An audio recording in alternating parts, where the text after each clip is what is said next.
Okay. I don't remember how far I got in this part. I didn't even clock? I was gonna say clock back in. Oh my god. I didn't even sign back in to, fix anything after my internet died because I couldn't. Because my internet was out for like at least an hour. So.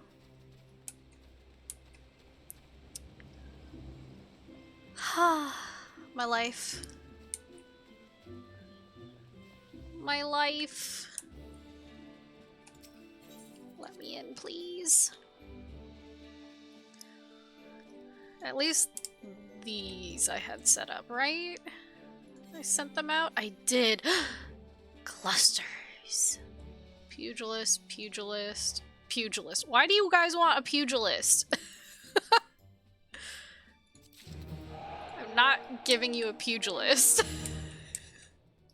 I don't care what you say.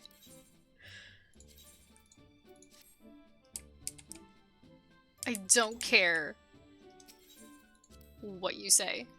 I'm not giving you a pugilist. Increases meal effect duration. I can't use that because my FC uses food-related buff. Okay, let's go to my retainers. I didn't get to send them out. So... unless they brought me back a quick venture minion.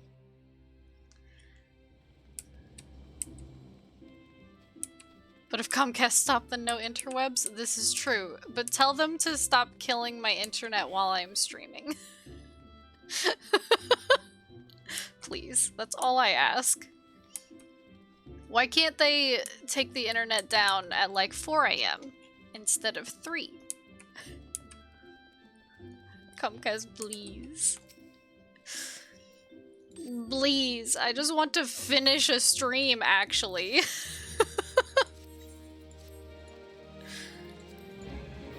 It feels like it's been so long since I've actually gotten to finish a stream.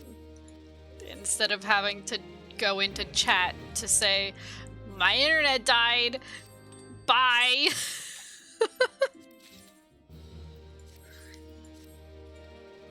There's nothing I can do about it, bye!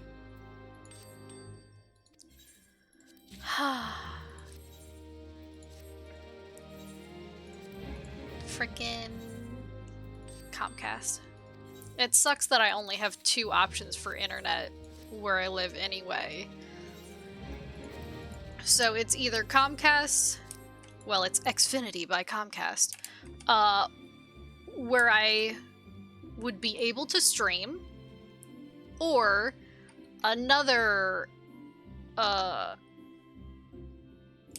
company that, you know, we had them for a long time. I can't even remember what their name is. But with them, I think the max we could get was 2 up. So, hi Karoshi! Time Warner? No, I don't live in California. I don't live in California.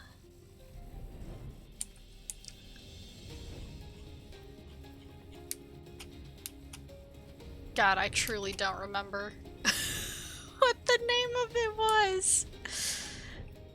Ah, it's fine. Hello, Karoshi. Back to this. After you left, my internet died, by the way, Karoshi. Again. This time it wasn't because of Newt Newt. It was because of Comcast. I mean, and last time it was also because of Comcast.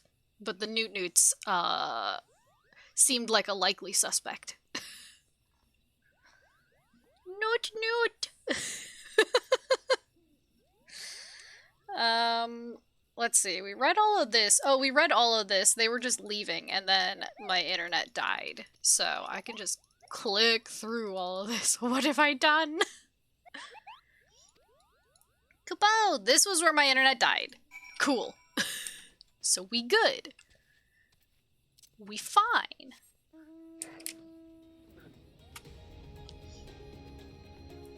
Going through the bramble patch. Oh. Oh. Up. Up. Oh. Oh, you were able to make your way up here after all. I was worried you'd be stuck. Apologies for leaving you behind, but it's easy to forget that your kind lack wings, Kupo. It's fine. I have this flying,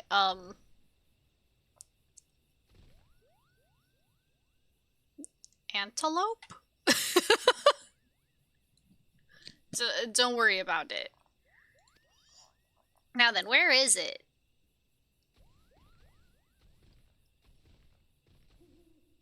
I don't know what he's looking for.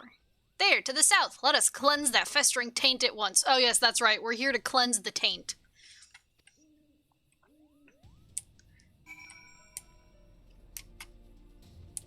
You also have flying chat. That is true. I do have flying chat. Speaking of... Oh no, you're still here. Corrupted soil. I'm going to touch it. Oh god, it's a tainted sprite.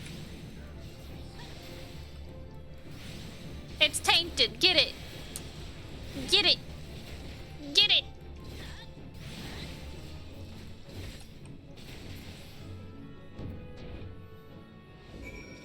Ew. Ew. The taint. Ew. That was some fine work, Kupo. I dare say it's in even better shape than it was before. The others are doubtless flittering about stamping out corruption wheresoever it rears its hideous head. If I were the Great One, I would be applauding our efforts. Well, insofar as such a being without hands can clap, I suppose. They're talking about the tree. How goes the taint cleansing? Cupty-coop? Coop-de-coop? I did what I could, but I swear, as soon as I've finished with one area, 2 more start manifesting a fresh taint. Stop saying taint. The forest's ability to heal itself is waning, and this sickness is spreading too fast for even a legion of Moogles to manage. If we don't come up with a better solution soon... The situation is more grave than we imagined, Kupo. Oh, what do we do? Taint.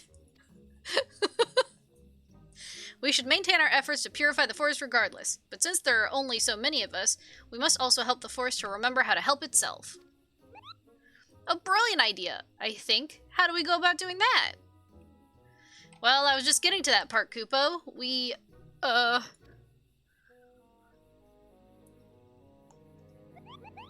I've got it. We perform the friending. Huh? The friending? What in the name of good King Mogglomog the 12th, may he shower us with love and compassion and Kupo nuts, is that? Truth be told, I couldn't remember the ancient rites name, so I just made something up on the spot, Kupo. But let's forget about that for now and move on to the stuff I do remember. Not the friend zoning again. No, please. I can only handle so much. It's an old ceremony, first performed when the nation of Gridania was but a spark of an idea of a random thought in its founders' heads. They knew that if they were to establish a home within the Twelveswood, that they would first have to entreat the elementals for permission. So a mage and their company found and cleansed a few sources of foul ether, planting saplings in their place, and consecrated the soil with a prayer to show the forest the purity of their intentions.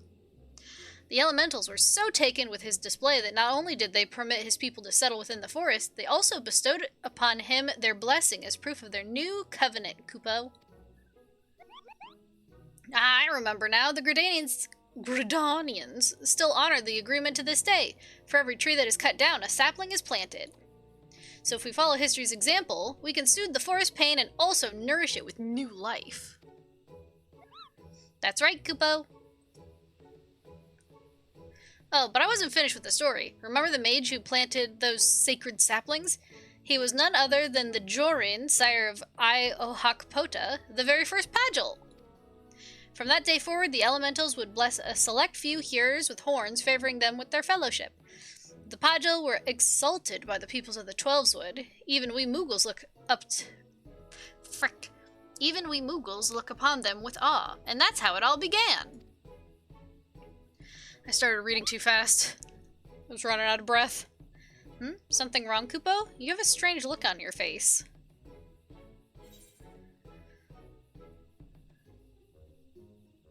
Gleipnir may be a Pagil. A former Pagil, at least.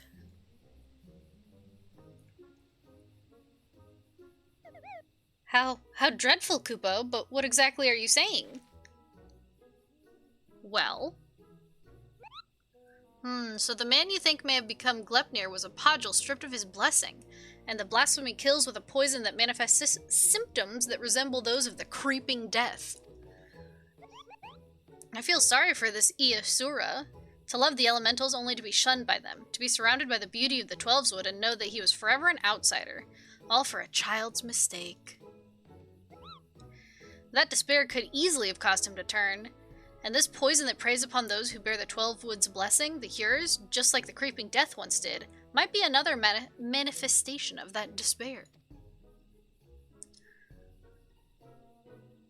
That would explain the elemental's unease, Kupo. We must redouble our efforts to plant saplings, or they might never speak to us again.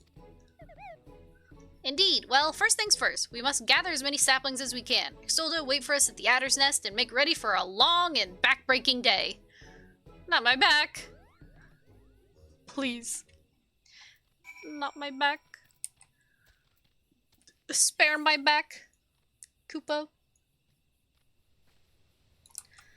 I'm gonna take the boat. I'm gonna take the boot.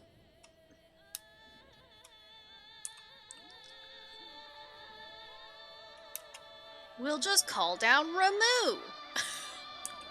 We'll summon Ramu, and he'll destroy everyone. It's a perfect plan.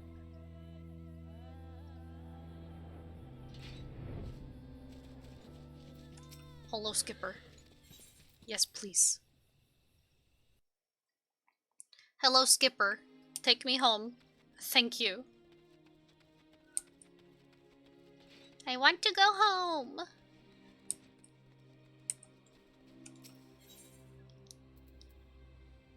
I guess this is the closest.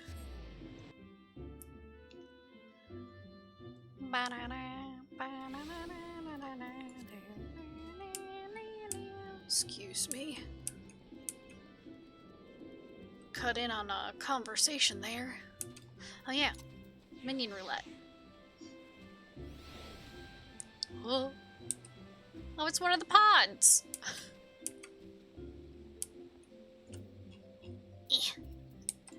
Hey.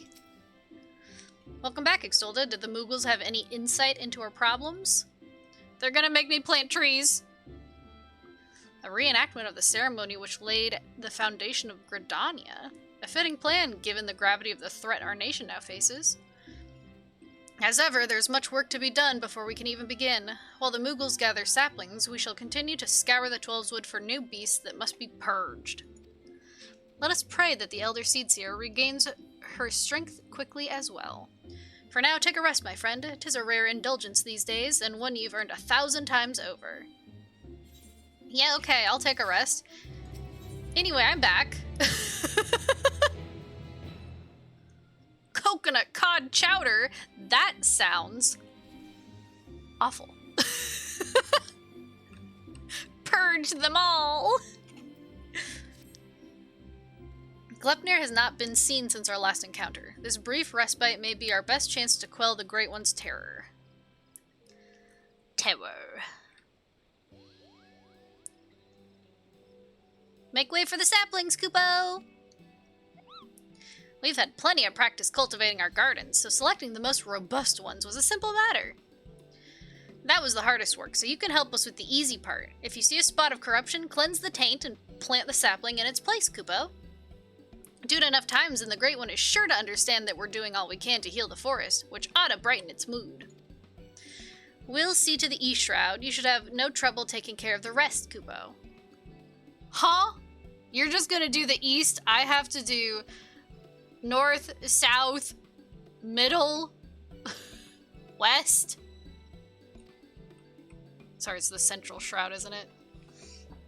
Your efforts are much appreciated. We will begin without further delay. God damn. I trust you will not object to my company. I dare say healing the forest is one task for which I am more qualified than most. Connie! Do you want to plant trees? Elder Seedseer, are you well enough to leave the city? I should like to think I have been for some time. In any event, Isumi has finally grown tired of my objections and ceased his attempts to detain me further. Allow me to be the one to consecrate these saplings. 'Twould be an honor to offer words of thanks to the forest for its bounty. Please do, Kupo. A prayer from the Elder Seedseer herself will surely hasten their growth from tiny sapling to towering tree. Such is my hope. As Jorun did before me, I shall approach the Great One in friendship, that it might see through the veil of fear that blinds it and remember our covenant. Okay. Surely. Let us begin by cleansing all traces of corruption in the central shroud. To Green Tier, I sense that the flow of ether has become warped there. Impressive, Kupo. Not even my keen eyes could spot corruption from such a distance. Xfinity fear the wrath of Nikki? Hell yeah. They better not cut me off again. I swear to God. 2 days in a row? Bad enough. 3? They're just asking for it. It is but one of many talents I owe to the elementals. Well then, shall we be on our way? Shall we?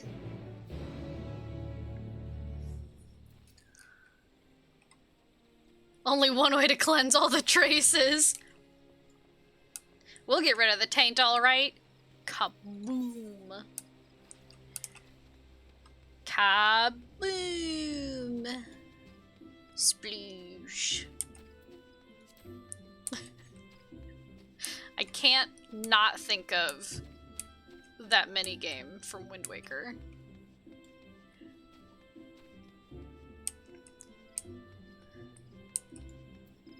Let me through. Yes, please. Let me through. Booba. Holy shit, it's Booba.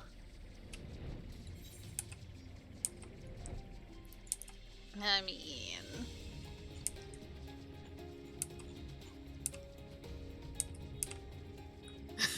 Booba?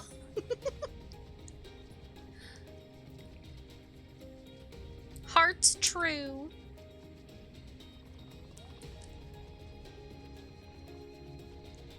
Can't believe they got away with a name like Booba.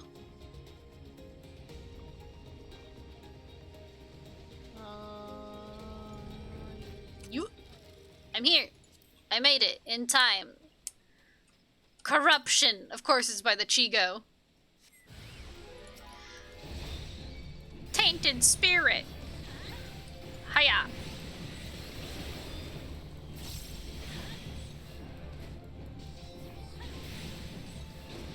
Yeah, kick him.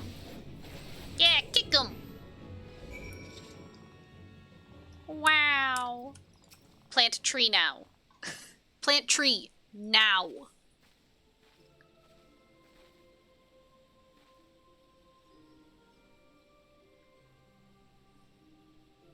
Tree now. In gratitude for your boundless blessings do I offer this gift. May it nourish you as you nourish us.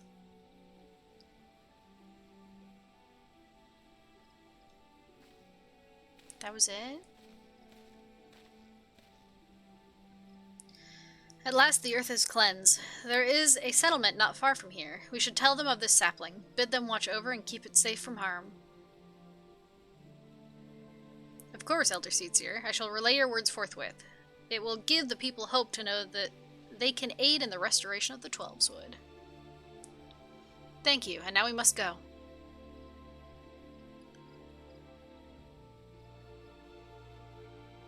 I'm gonna barf. I'm gonna throw up. Stop spinning. To Silent Arbor. There, something foul impedes the flow of ether. Let us hurry. Please. No whooshing, spinning camera, please. Okay, we gotta go to the South Shroud. Maybe I'm just sensitive. I mean, I say that, but I know I am. I'm sensitive! Oh.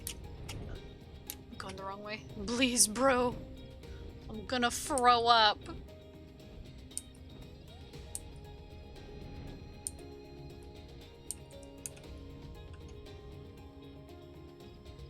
Bam, bam, bam, bam, bam, bam.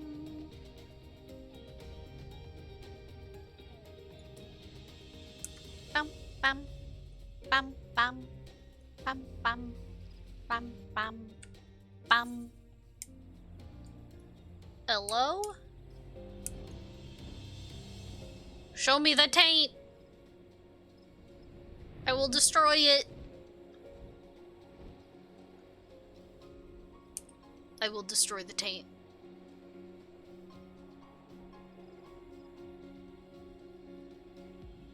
Because I'm not a healer. They can cleanse it and purify it. I destroy it.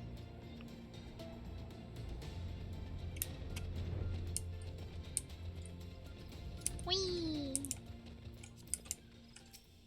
More corrupted water? Huh?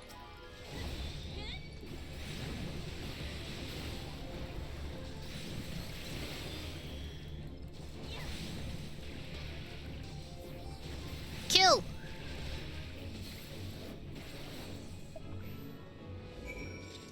Nice. Now plant a tree.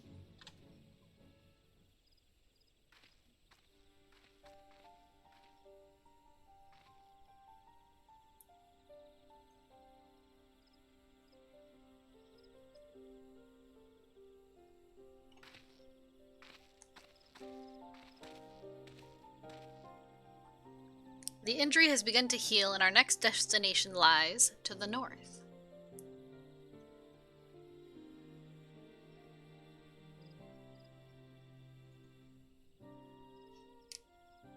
Near Hurstmill, I believe. 'Tis faint, for we are far from the source. Nevertheless, I'm certain it is there. Come. Okay. You got it! To the North Shroud. I'll go...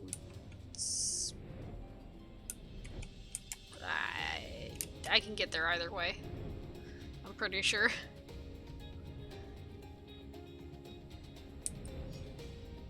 By the way, I realized, these have popped up because,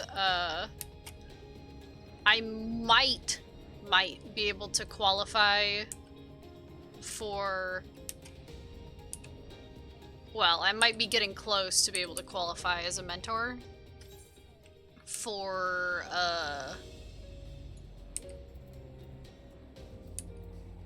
whatchamacallit?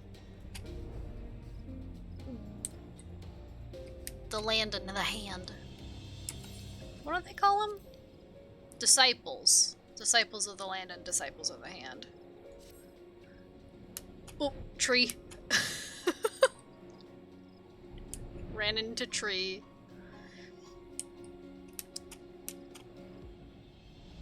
But I don't know.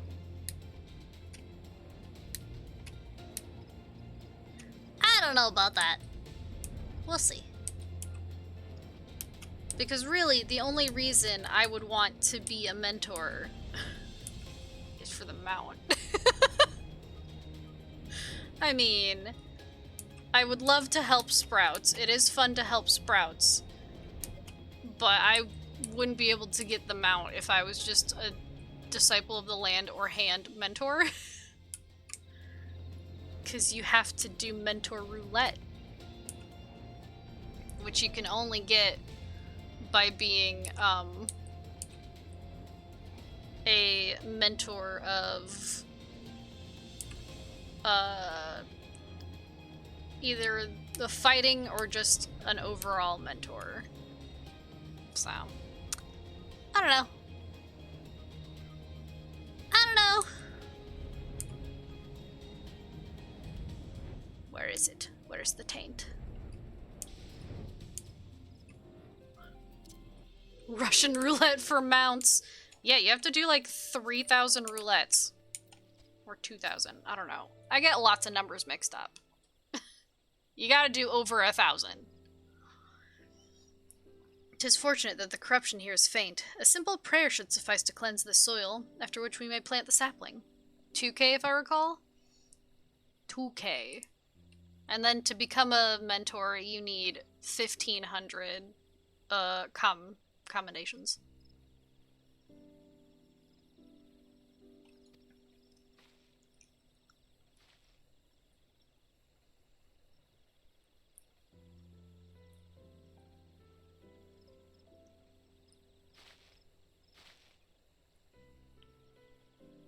$3k comms gets you the mount, I think. Yeah, I think 3k gets you the fat chocobo. One of the fat chocobos. 1,500 come! Well. I sense no other disruptions in the etheric flow, which leads me to believe that the Moogles have already seen to the remainder. Indeed, the Twelveswood sighs with a contentment I have not felt in a long while. But it will serve to placate the Great One. But will it serve to placate the Great One, I cannot say. Not until we visit the Guardian Tree.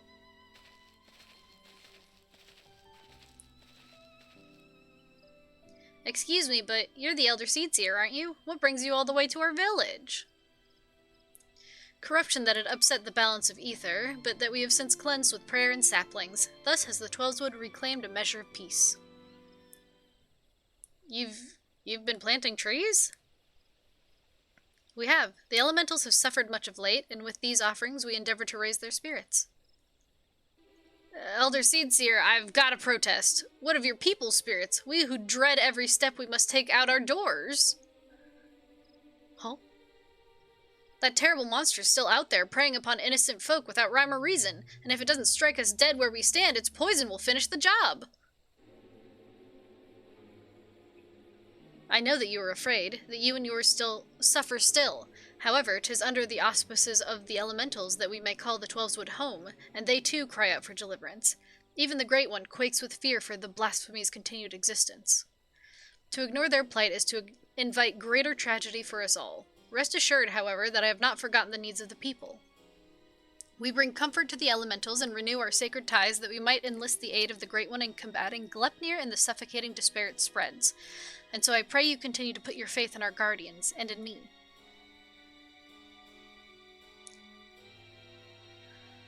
Would that we could, Elder Seedseer, but we've been dealing with death and sickness since before Glepnir's coming. They say that the creeping death's nothing to fear these days, but we know better. One of ours caught it not long ago. We gave her the cure, had plenty on hand, and while we thought it would be alright, and for a while we thought it would be alright, but by the time we realized it hadn't done a damn thing, it was too late to call for a conjurer. It was a sad day for all of us when she passed, but for none more so than our poor husband, Supin.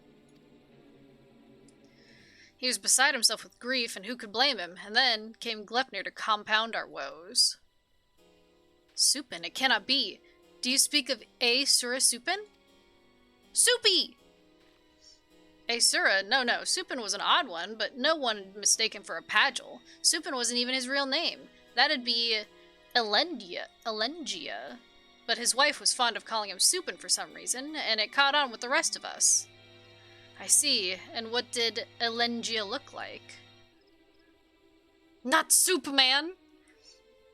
Well, I'd say he'd seen no more than 30 summers, kept to himself, came and went with nary a word at times, though after he met his beloved, he became more of a fixture, friendly even. Soupy soup! His wife was a sickly lass, but she had spirit. But spirit's not enough to beat the creeping death. Pity we couldn't do anything for her.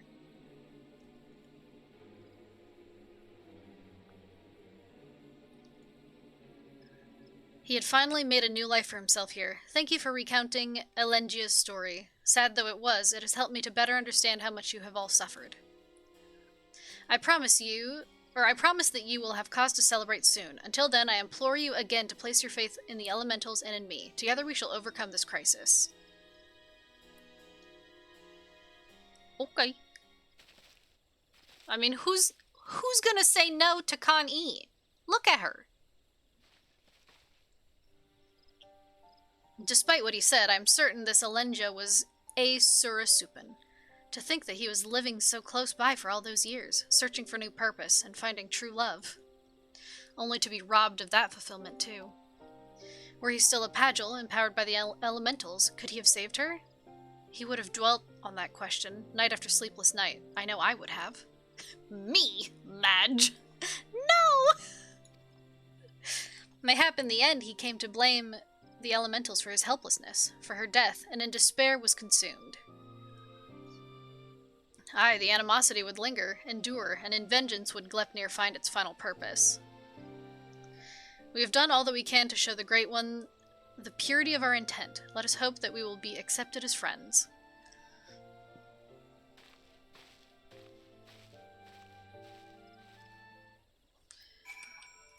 Be my friend! Great tree, be my friend! I'm way too lazy to follow that route. Fly back to the central shroud? I'll just teleport. Kubo.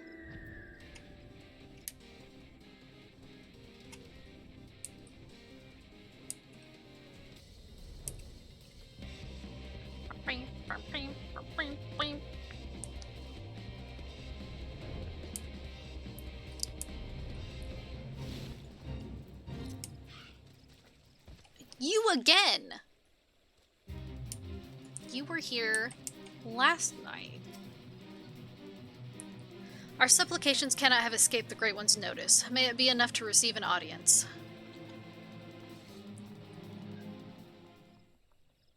We'll see.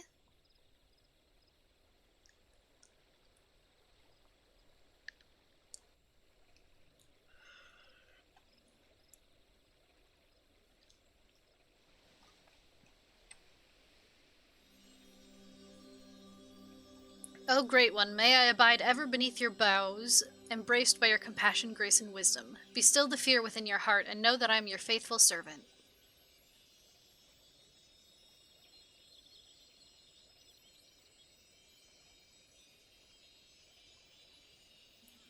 Grr.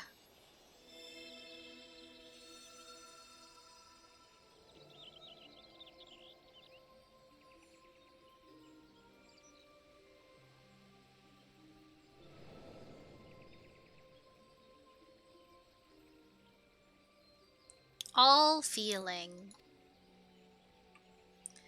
Passing corruption, refreshed, renewed green, flesh restored. Huh? Huh? Wait. Isn't that a Dark Souls or fuck, what are the other ones? Demon Souls? Isn't that one of the things that it says? Flesh restored? Am I playing the wrong game? I don't want to play those games. They're hard.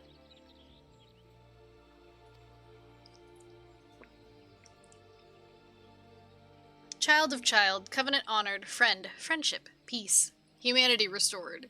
But isn't there one? Wait, hold on.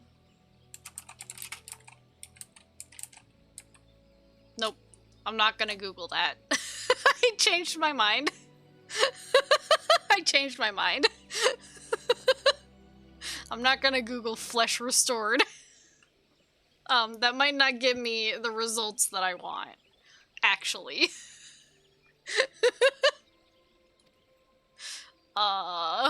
Flesh meat bags. I mean...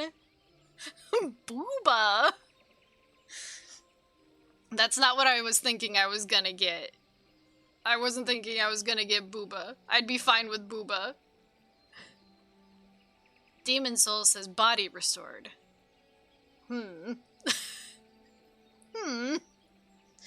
worked. The Great One speaks through the Elder Seed Seer.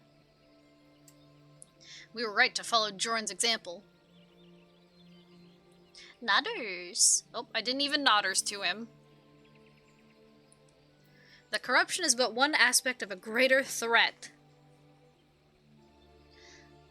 Help. Help, Great One, help.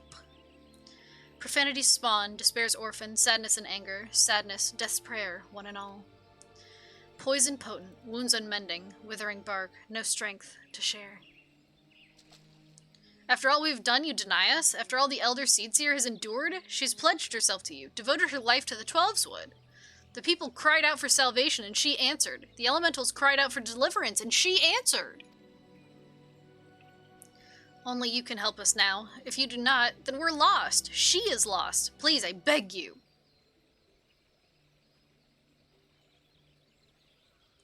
We beg you.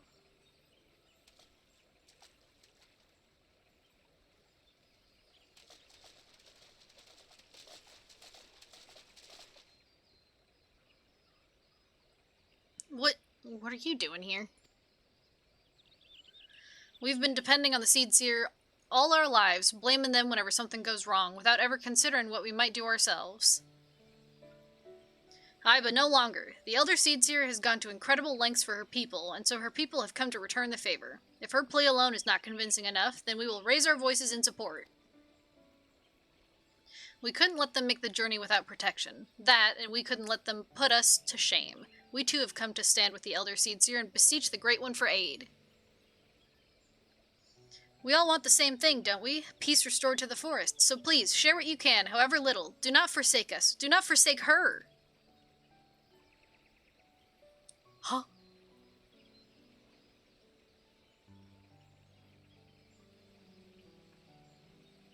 Khan E, Covenant's child, walks with man, with elemental, keeper of ancient faith, unbroken.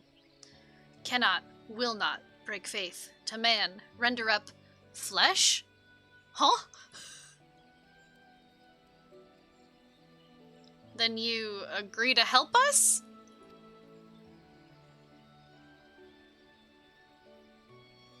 Flesh, branches, take and join, to oldest elders, renew bond, as one stir. Raise up to heavens, covenant symbol, our staff, all join, all bloom, all peace.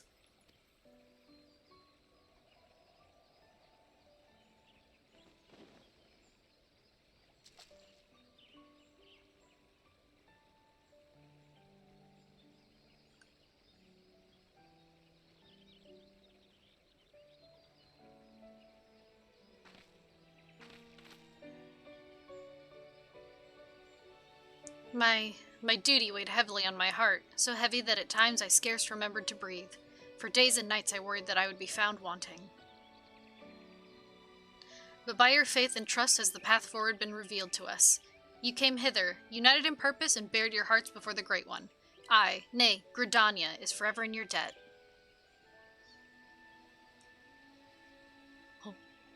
Oh.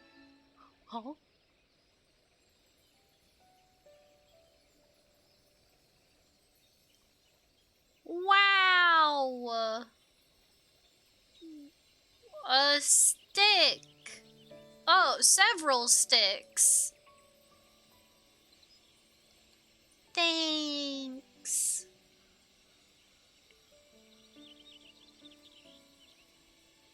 I mean, when you said branches, I thought they were gonna be, you know, bigger.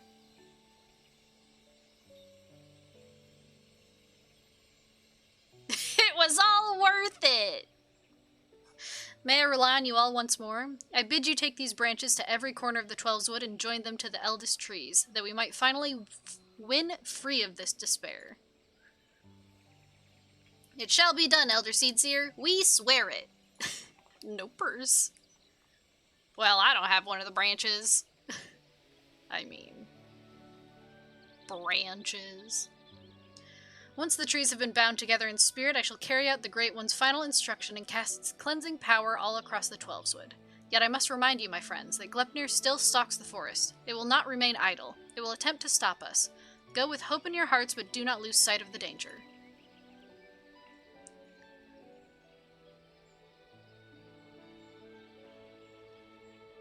The sticks are gone? The sticks are gone. Did everyone drop them?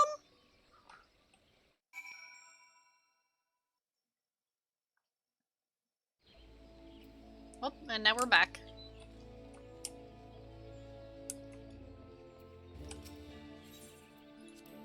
Hey, I have some junk, by the way.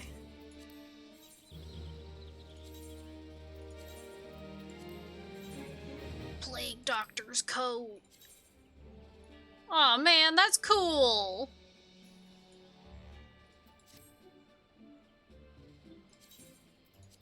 I can't wear it. I can't wear it. What you gonna do with all that junk? Trade it in for seals. Art, art, art, art, art, art. And then I have enough. I can, wait, this one. I can buy 2. Come on, Fat Cat! No, but I didn't have that one. Fat Cat? No, but I didn't have that one either. At least I'm getting minions I don't have. At least I'm getting ones I do not have. That's always nice. Can't wait until I have all of them except for Fat Cat, and then I cry. I admit for a moment I thought it wouldn't work, but the Elder Seedseer moved not only the hearts of the people, but that of the forest itself. Her final task appears to be a bit more complicated than the Great One made it sound, and so she must scour the ancient text before the time comes and consult with the Seedseer Council to make sure all goes according to plan. It's just as well. We still need to wait until the others have joined the Great One's branches to the many ancient trees scattered throughout the Twelveswood. Then, of course, there's the matter of Gleipnir. He will not go peacefully as we work to hasten his demise. When he comes, we must be ready. I'm ready. I'm level 90. Impeccable timing as always, Extolda, but moments ago the Elder Seedseer sent word to go and fetch you. Oh, but I've been here the whole time. She's already on her way and will explain everything herself when she arrives. Connie! Connie! Hell yeah. How does she keep her robes so white? The children of the Twelveswood, both Moogle and man alike, have sallied forth branches in hand to the far reaches of the forest. Soon their task shall be completed. Though the shadow of death yet looms large, they do not allow despair into their hearts. They hold fast to their faith in a brighter future.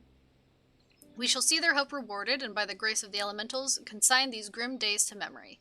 We need only succeed in summoning the Ermine Hedge.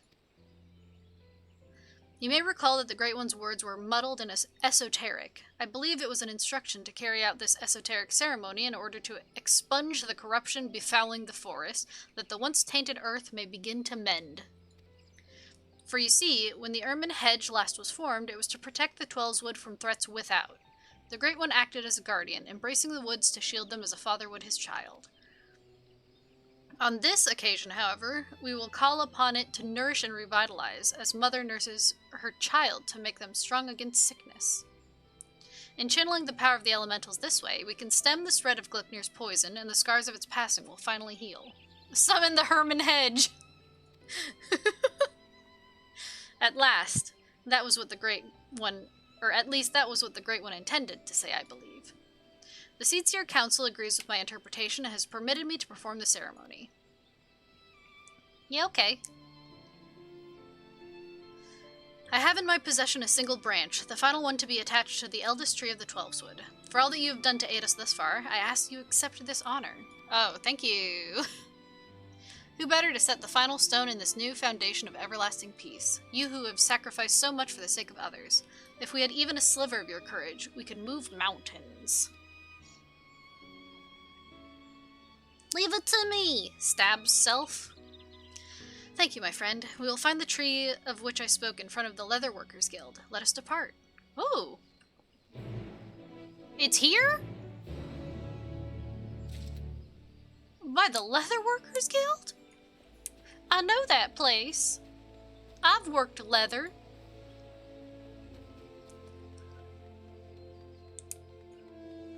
Even though leather worker has got to be one of the most annoying ones. Because you need skins! Wow.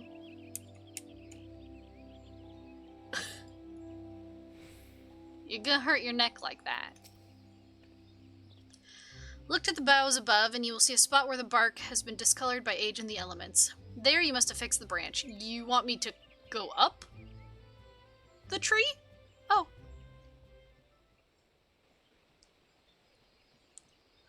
You ascend the ancient trunk and affix the branch of the guardian tree to the weathered bark as directed by the elder seedseer. All this skins and flesh talk, well, it is spooky season. So, I think it's appropriate. You're quite the climber, and with that, all preparations are now complete. Let us return to the guardian tree, and with the aid of the Great One, deliver salvation to the whole of the Twelveswood. It's that easy. Simple. Surely Glepnir will not show up while we are doing this. Smiles? Surely not.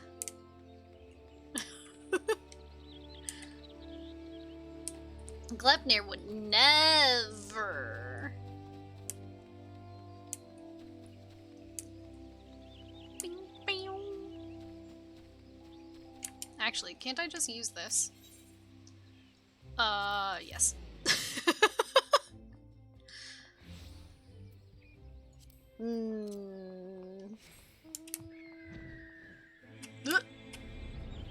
Help. Warrior of Light stuck. Look at these big ass marbles. They're huge. Hello, Papa Tree. I'm here. Help, Graha. Help, Graha, I'm stuck. Hehe. If it is truly Asura's lingering resentment for the elementals that drives the blasphemy, then it will surely come. For the sake of the man he was, I must try to appeal to his reason. But should I fail, then we will have no recourse but to fight. Regardless, this day we shall bid farewell to Glepnir. Yep. I'm ready! Huh. Huh. Huh. I'm scared.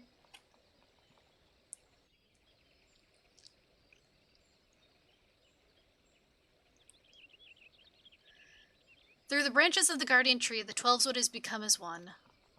In summoning the ermine hedge, every elm of these sacred lands will be imbued with the Great One's nourishing ether. The forest will be empowered to heal itself, to break free of Glepnir's despair.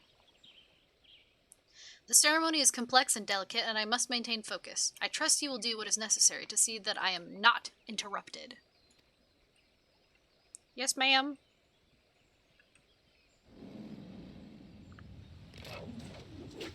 Glepnir comes! Defend the Elder Seedseer!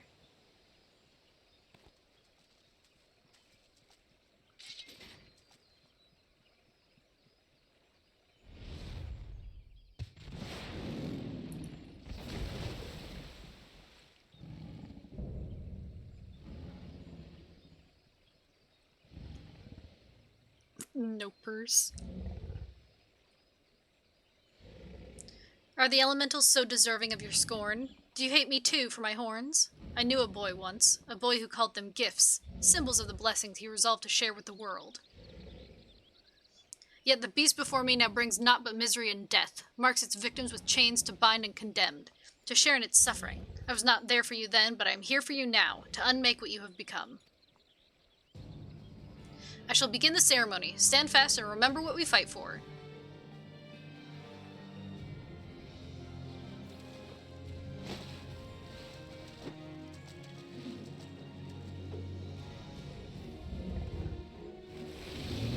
Are the theatrics necessary? I mean, who am I kidding? Of course they are. I splash the water. It's important.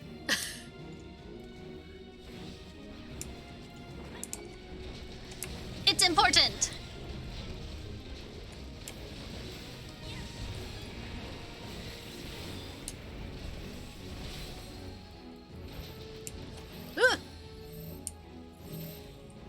I'm a-coming.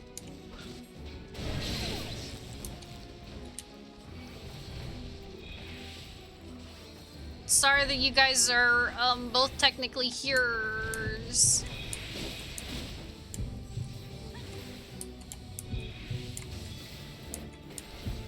Why is the poison also going through my veins? I'm literally a cat girl. Ready? Oh shit. Active time maneuver. Fuck you. Eat pants.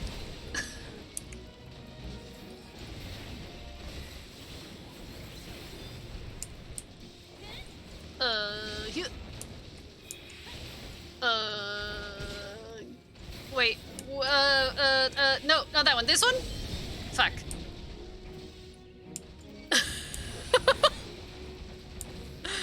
Oh,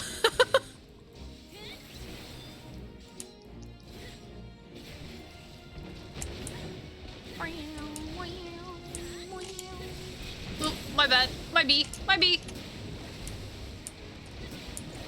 Sorry. Sorry.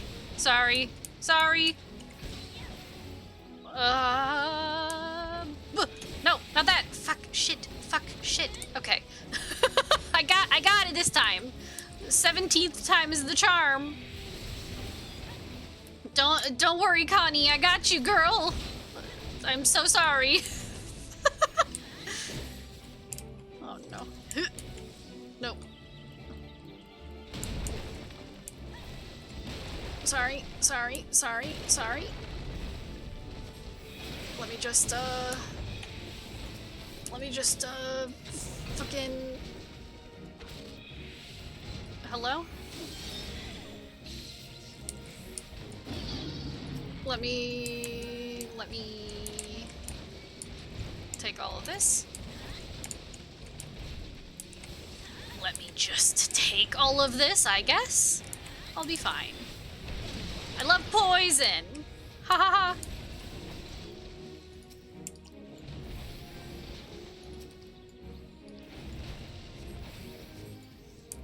You're fine. It's fine. It's fine. Oh yeah. Okay. This time I know that it follows me, so I'm going to...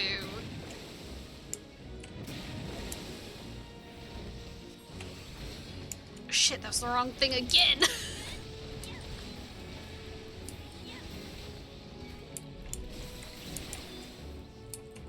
Shit.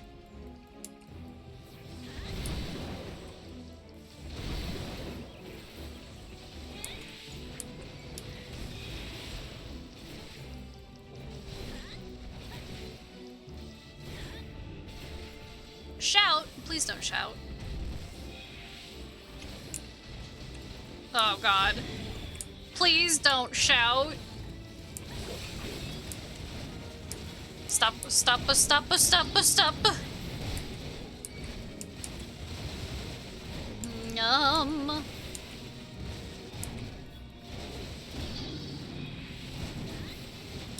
If you could not do that, that would be great.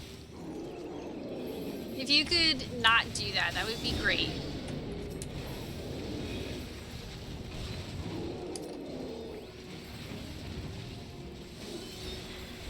Tag us in, coach. I can't.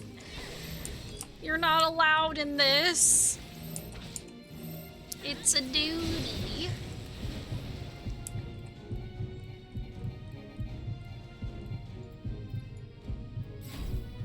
Oh god.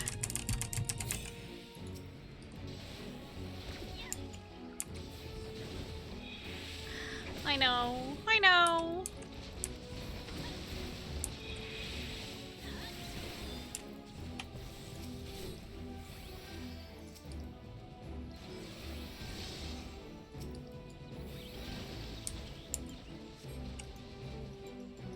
god.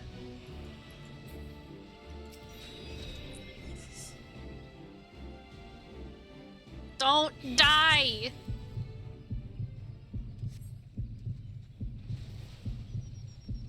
Oh my god.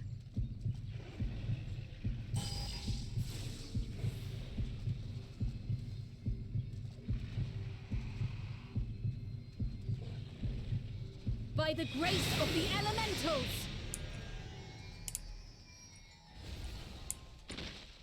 Oh god. I got you! I got you! She was also healing him. Of the crystal. She was also healing. Well, you know. To be fair, she is a healer.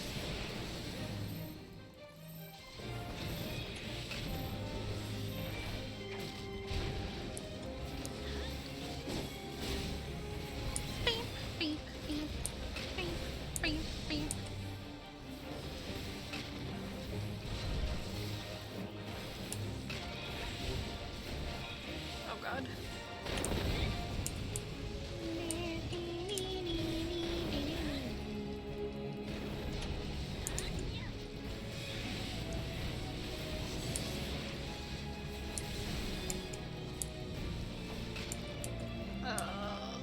Okay, we'll be fine. And then we go in. We stay here until it goes off. And then we move. Yeah.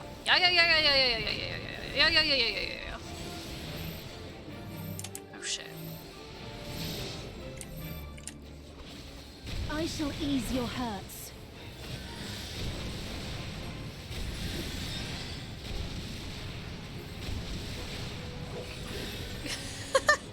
Ayaya! That is what I was doing, huh?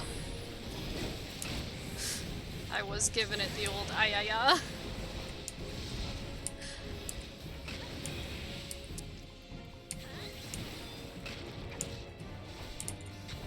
Okay.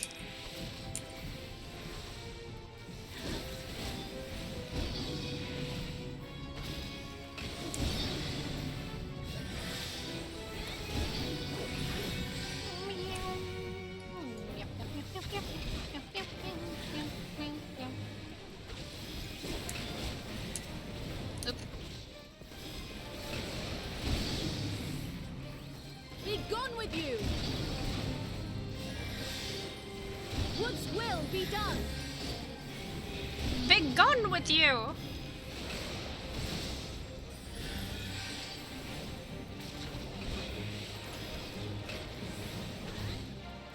Press the attack. I'm attacking as much as I can.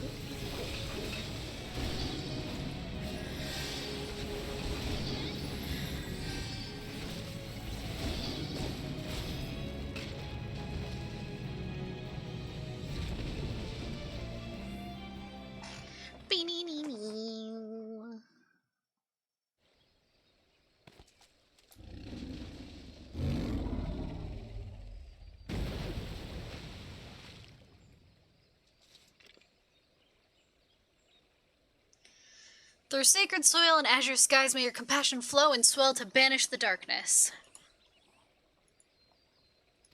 Hello? Click, click.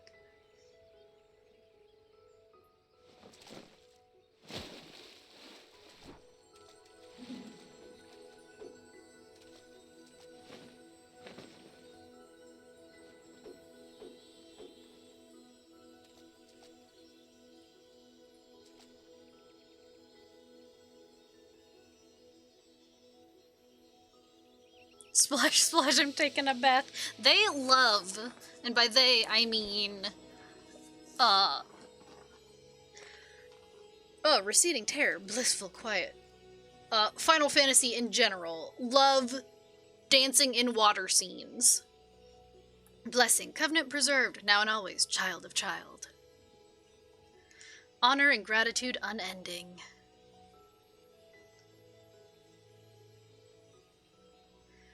For we as well, honor and gratitude unending. We could not have overcome the blasphemy without your aid. Because, you know, there's that whole scene with Yuna where she dances on the water. They just love it, huh? 2 examples and I say they love it. Yeah. In your everlasting grace, I pray you continue to guide we children of the forest. In your boundless mercy, I pray you forgive the lost and forsaken who succumb to despair.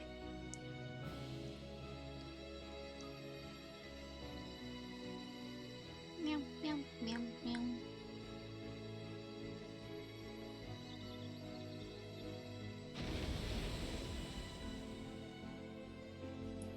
Not gonna lie, I hated Yuna in Final Fantasy X. I never played 10. What I know of 10 is the laugh, Yuna dancing, Lulu, and that's it. And that's it.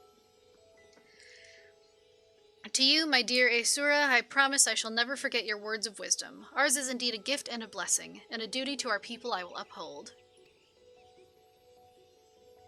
Until my final breath, this I swear.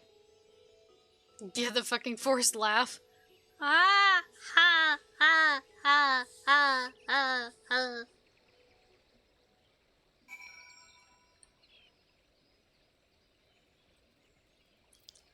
Frickin' seagull laugh. Thank you, Extolda. The great cleansing could not have succeeded without you. Oh no, I was part of a great cleansing. Oh. The plight has been purged, and the blasphemous beast which bore it laid low. The sacred wood that once held its breath in fear now breathes a long sigh of relief. I must return to Gridania and my regular duties as Elder Seedseer, but I should be glad if you could call upon me there. That is, if I may impose upon you a final time. There's a video where they replace the canned laughter in Big Bang Theory with Titus laugh. It's glorious. Oh my god.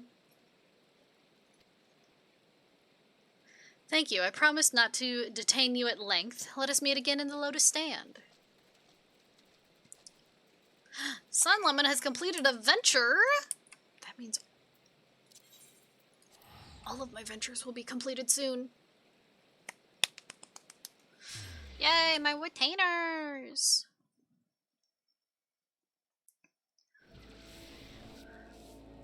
To be fair, they probably didn't mind that I,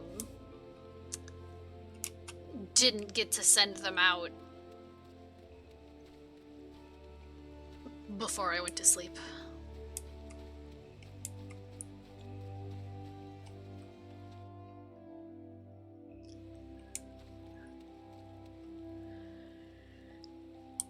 Tick tock!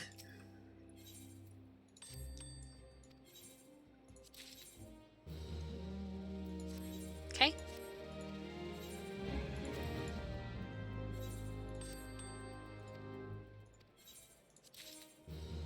Crystarium teapot.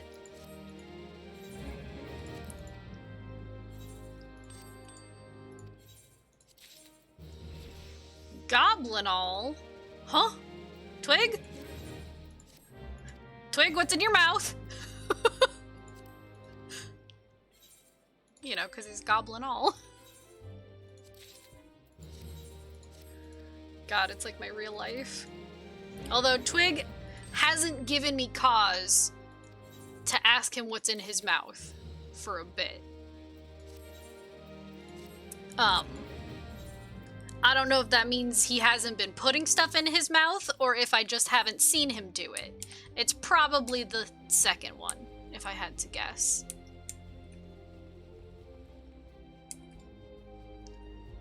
Because you know cats, they just gotta put things in their mouth. They're like toddlers, but with much sharper teeth.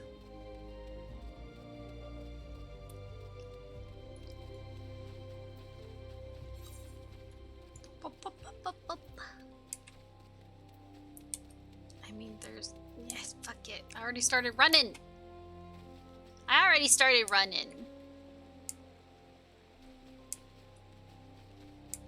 always do this. I'll use use this one.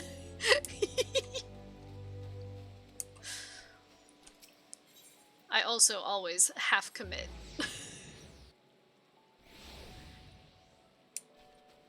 Let me in! Let me in!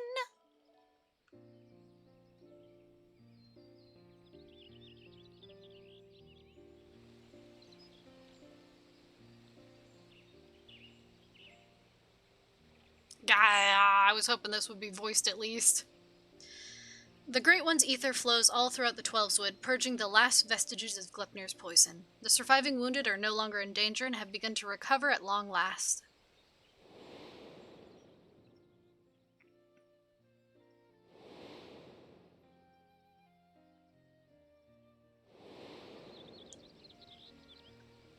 We have much cause to rejoice, in no small part because of you, my friend.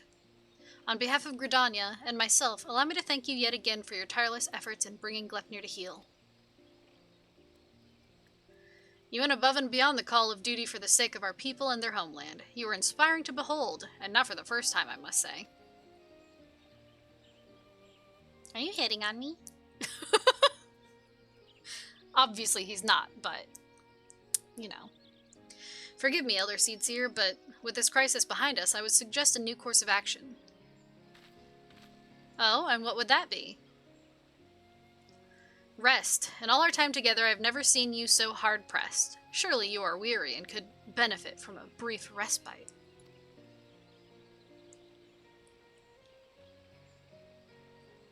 No. I appreciate your concern, my friend, but I cannot. Will not. One day, perhaps, but not this day. But Elder Seedseer... Recent events have given me cause to reflect upon my past, upon lessons that I once thought I had taken to heart. When I did not yet understand the duty with which I had been entrusted, when these horns of mine were but chains binding me to a destiny I did not choose. 'Twas Asura, who taught me to appreciate the gift I had been given. Had he not been there to help keep me to the proper path, where would my errant feet have taken me instead?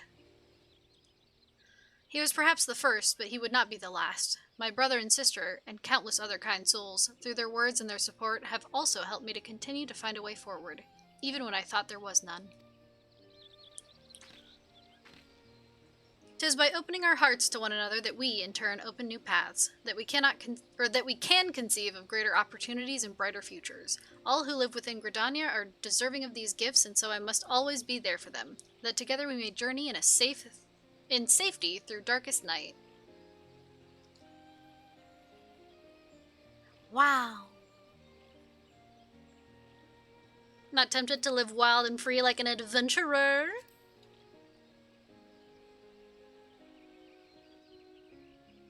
It is not without its appeal. I recall fondly the few occasions I have traveled beyond. Our time together in the churning mists left a lasting impression. If ever there came a time when I need no longer serve as Elder Seedseer, I shall like very much to accompany you on another adventure. She's flirting with me!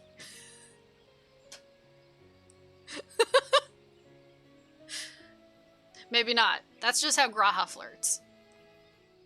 Regardless of what the future has in store, my present course is clear. So long as we Pagel serve as a bridge between man and elemental, Gridania can weather any storm. And so I will continue to walk hand in hand with my people and my patrons, along a path that we discover together. My friend. No! No! Don't say that. Don't say that.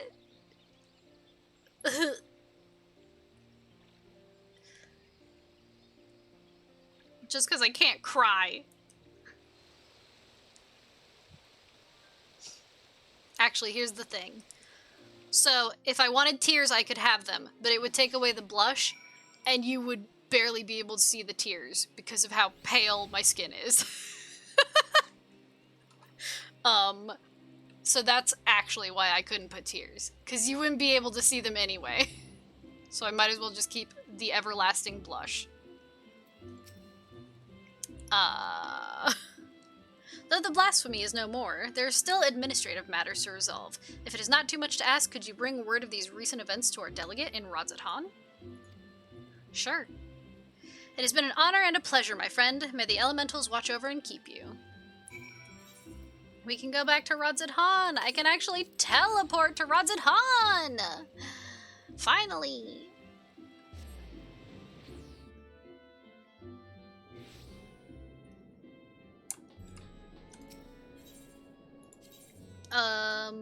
Here. Hello? Hello? Hey. Welcome back. I pray you have brought glad tidings. I took care of it. Glepnir is slain. You've brought joy to me on an otherwise uneventful day. Of course, I had complete faith in your success, but had begun to worry ever so slightly when you did not return as quickly as I anticipated. I'm sorry, my internet died. I'm sorry. It wasn't my fault. I shall report your success to the envoys at once. If we have further need of you, I pray you will answer our call. My internet died while I was in the 12's Wood. You can now dye the job-specific gear for level 90 tanks. Job-specific gear will become available once you have fulfilled certain conditions within the main scenario quest for Endwalker.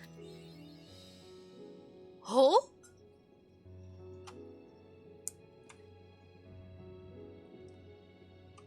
I see. Wait, I can't dye these, can I? No. This is the crafted. The crafted stuff. Okay, now we go to the Crystarium. Yoink.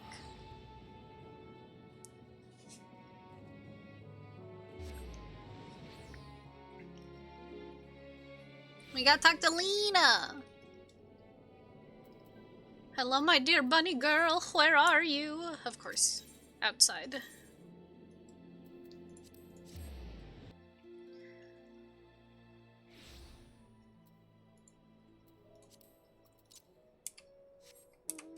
Grandpa says hi.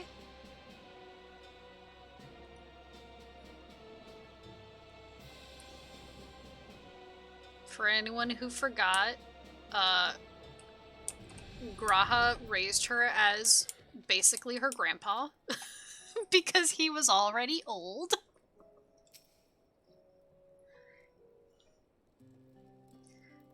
Crystal Exarch Chan was an oldie. Extolda, you're returned. Hi, Lena. Hi. Have you been well, you and the others? I mean, we've no shortage of troubles, but we're well enough.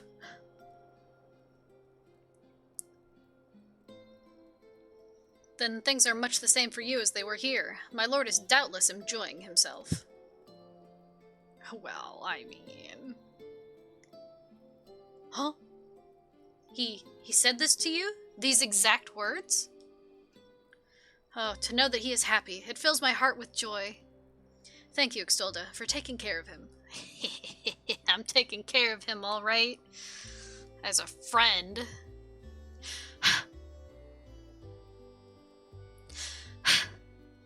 Friend. When next you see him, please tell him not to overexert himself. Futile a request though it is. Yeah, I'll tell him. And tell him that all is well here. The peace you gifted us continues, and we work hard to build new lives for ourselves. In the course of this, we occasionally bicker, but we've never been more optimistic for the morrow. If I had to mention one dilemma, it would be the question of our governance. Even as we speak, debate rages on over how we should run the city in the Exarch's absence. Most are of a mind that the Settlement Council should continue to oversee the general running of the Crystarium, while representatives are elected to determine policy and handle diplomacy. Thus far, nothing is set in stone, but however we choose to proceed, we will not replace our lord. No one could.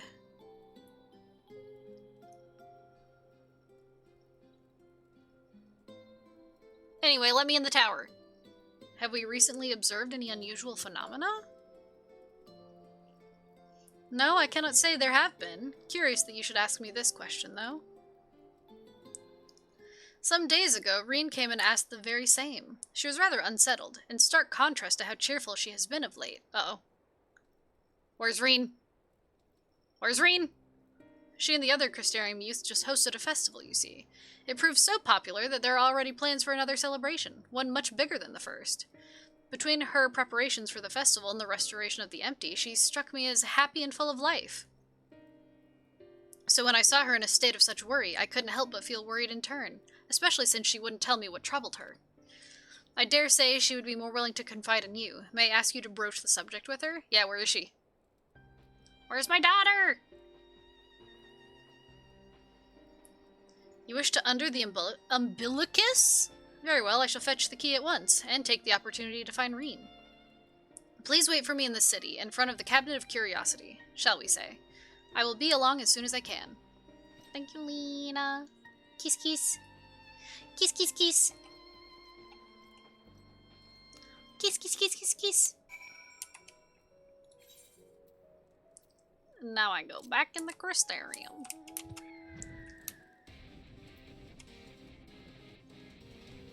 Let me back in!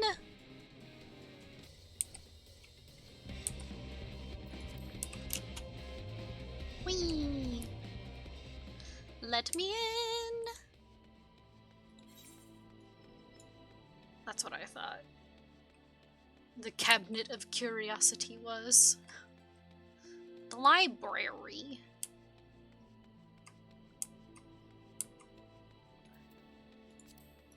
The library.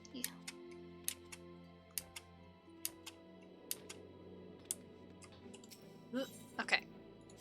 The library.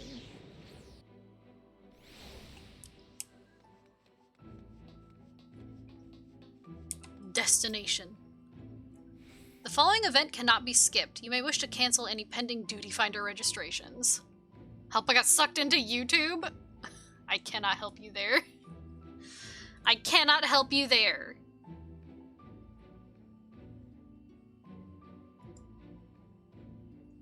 Bam, bam. Bam, bam, bam, bam. Meow, meow, meow. Meow, meow. Okay. Wait for Lena? Yep. Yep, I will wait for Lena. I'm waiting.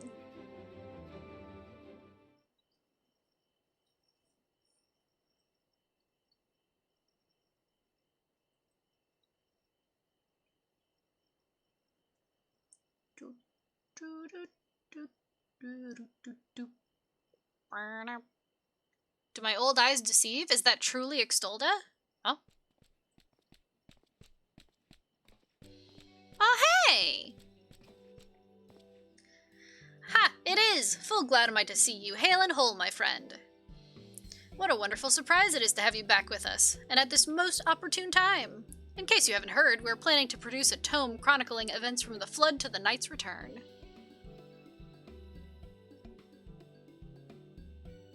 It's, ooh, I do want to know why Kelly hates Josh but is shacking up with Tom, Josh's boyfriend. Huh? Huh? I see. For this project, we intend to draw upon records kept by the world's peoples.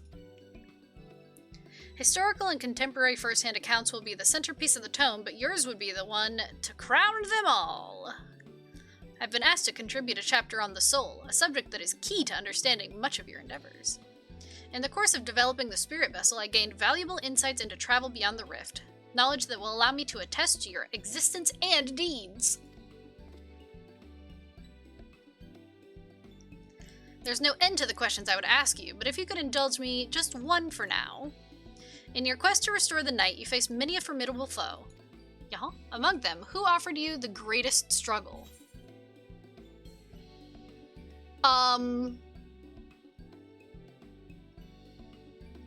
Titania, driven mad by light and loneliness, Vothrian, his misguided self-righteousness, Hades, who bore the burden of his people. This may come as a surprise, but...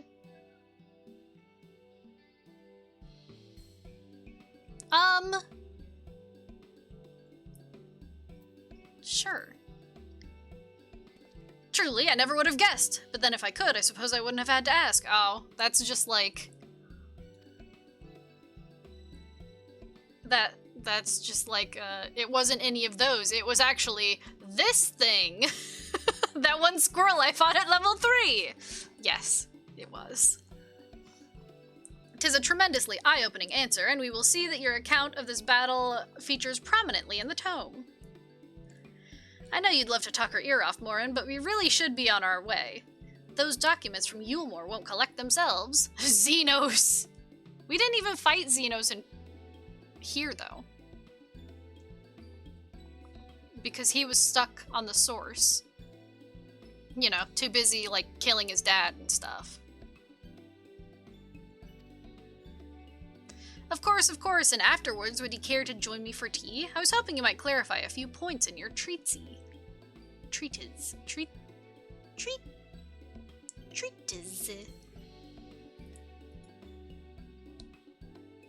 Whatever. Help, Xenos, I'm stuck. No, he took my body. He's a bitch. Treatsy. Treatsy. Till next time, then, do tell the others to look after themselves.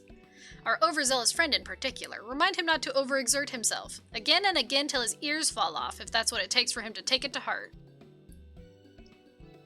Everyone's saying, Graha! Stop overexerting yourself!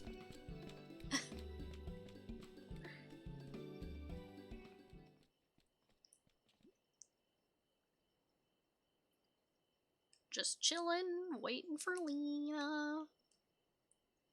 Who's Xenos' dad? Varys. He was the emperor after Gaius. Also large and blonde. Yep. He didn't get to be emperor for very long before he got stabbed by his own son. Is that the Warrior of Darkness? Huh? Oh, it's the kids! Oh, it's a baby. It's her, it's really her. What are you doing here? If you're gonna battle, I can give you some medicine. I made it myself. He became emperor for inventing the Ferris wheel. No, Varys. Not Ferris, Varys with a V. Varys. Best not, Riki. You'd only give her a stomachache. So wait, Xenos went to the source to re-kill his father over and over? No. So,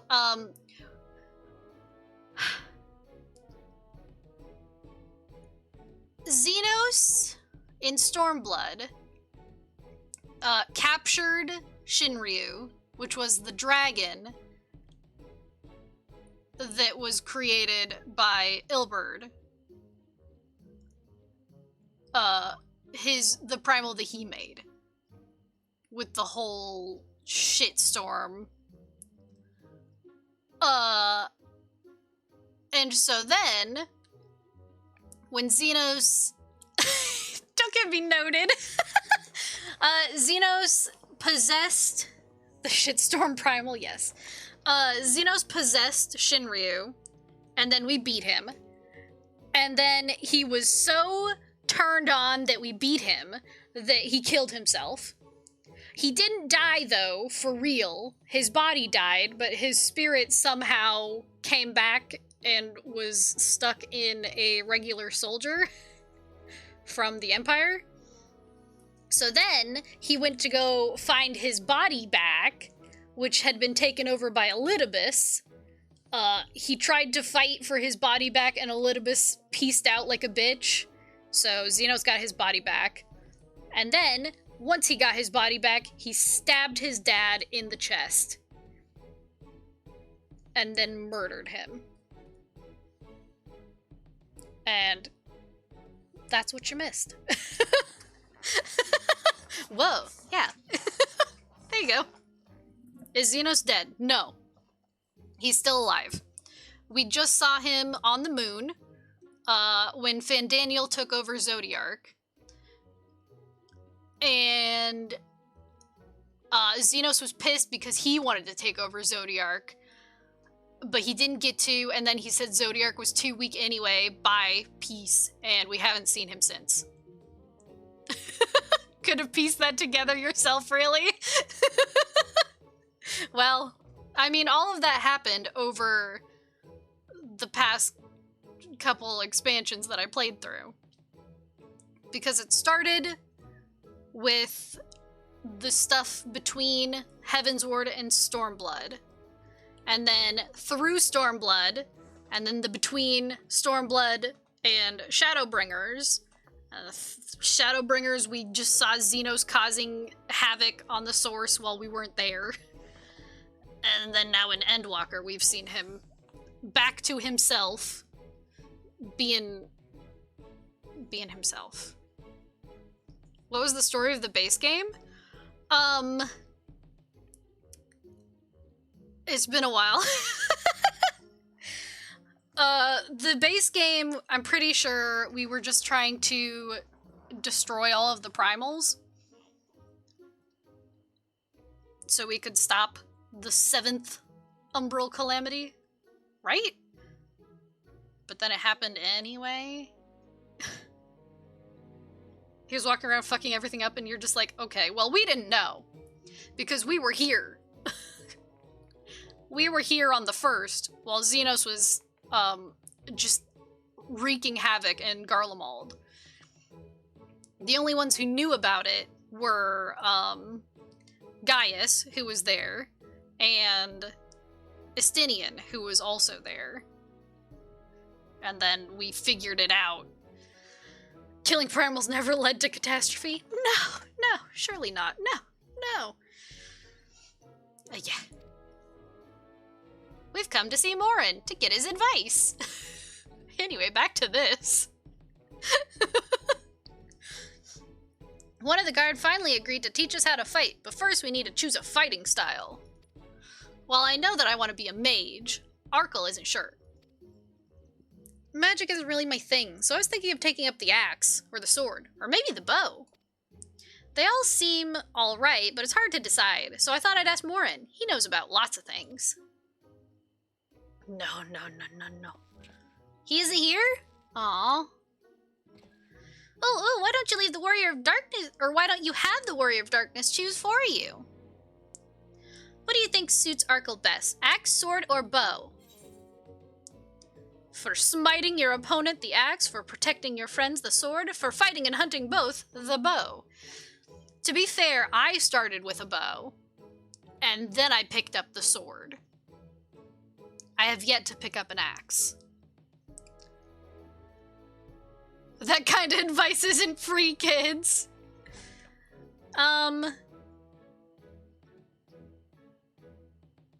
Be a bard. The bow. If you took up the bow, you could be just like... Renderay, the Warrior of Light! That's true. I love that tale. Let's borrow the book today. Oh no, you did the bad DPS bard. Yeah. It's really popular, though. I hope it's still there. Thanks for helping me decide, Warrior of Darkness. I'll start with that style and maybe try something else later on. That's what I did. And when I get really strong, I hope to have a bout with you. Good luck. Good fucking luck, kid. I'll crush you. Crushed. I was a bard for all of, like, a couple of levels, and then I kept dying a lot, so I was like, fuck this. What if I try to tank? Humph, such fun she's been having, basking in the adoration of musty old bookworms and wide-eyed younglings, but does she spare a thought for me? Of course not. Huh? Uh-oh, fail ool. I waited and waited and waited, but she won't so much as acknowledge the presence of her beautiful branch, even though they're right here. Such a heartless thing our sapling is. Cold and cruel and heartless. Don't you have more important things to do, Your Majesty? I have no end of important tasks to attend to, but unlike some, I know what my priorities should be. And since when did my sapling become a twisted old tree that says such unkind things? But disappointed as I am, I'll overlook it this once. I know you have a lot on your mind right now. So, my adorable sapling, the world is on the verge of destruction, is it? Yeah.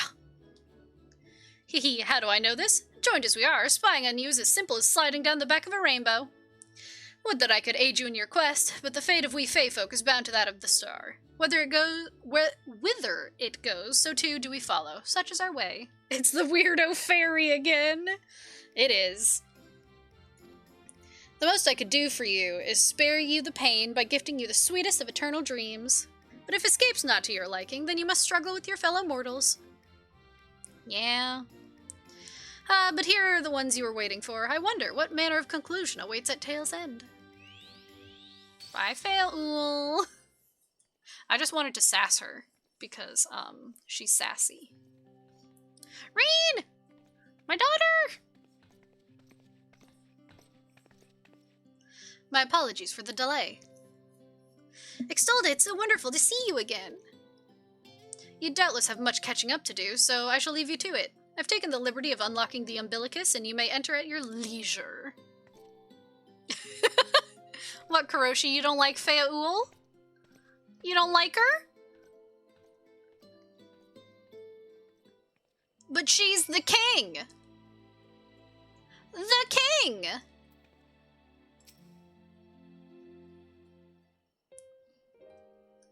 I'm relieved to hear that everyone is well. I've had this feeling like a pit in my stomach, and I was afraid that something might have happened. Well, something did happen. Maybe I'm overthinking things, but it's just that... Nikki is my wife since Rune Factory 2. That's true. That is true. Because remember, folks, all it takes is saying, I like you, and then you get married. And that would make Kuroshi the queen. I don't know if Titania has a queen. I don't know that she flies that way. She might have multiple, actually.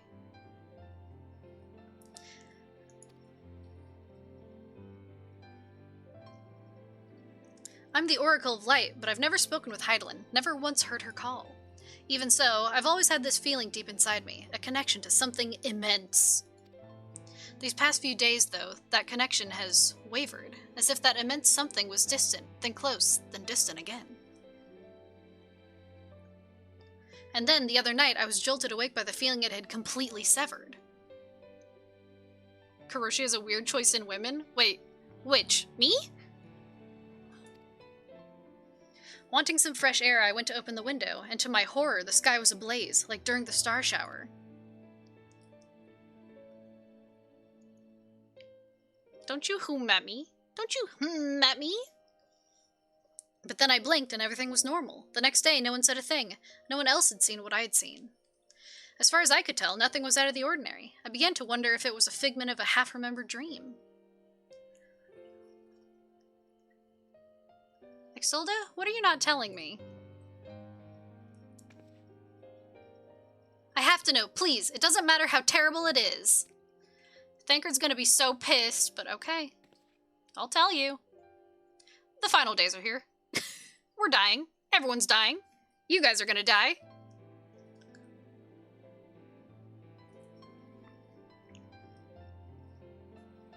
And everyone else is gonna go on the moon.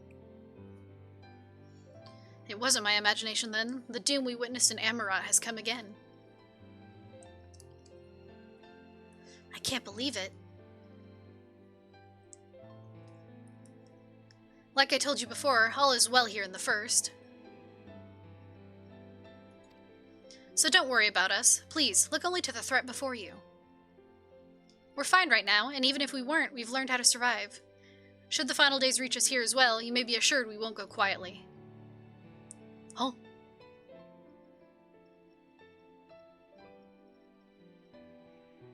Honestly, I think you and Kuroshi would be a cool couple. You both like the same memes and around the same age, honestly. And you both can't talk to people IRL.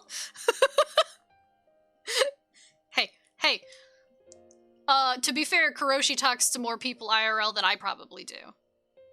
I mean, just yesterday, he went walking. I mean, walking.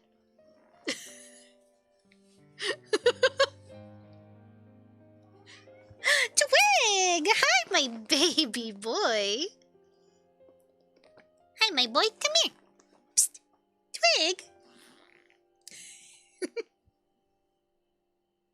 Twig. He said meow and now he's ignoring me. Cats. Twig. What you doing? Yeah, come here, baby boy. There you are. Yeah. You just had to look around the laundry room first, huh? Yes, my baby boy. You're so cute. Yes, you're so cute. Yes, I know. Yes, you're such a baby. Yes, you're such a baby. I know. He says, pet me. Twig.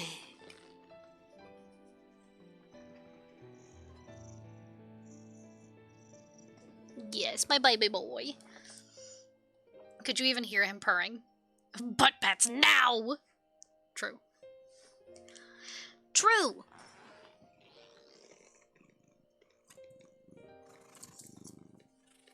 Yes, my baby boy. Nodders. But did you talk to people, Kuroshi? Well, he had to, right? No, we'll hold on until you can find a way to save all our worlds. So long as you continue your fight, so too will we, united in purpose beneath a blazing sky.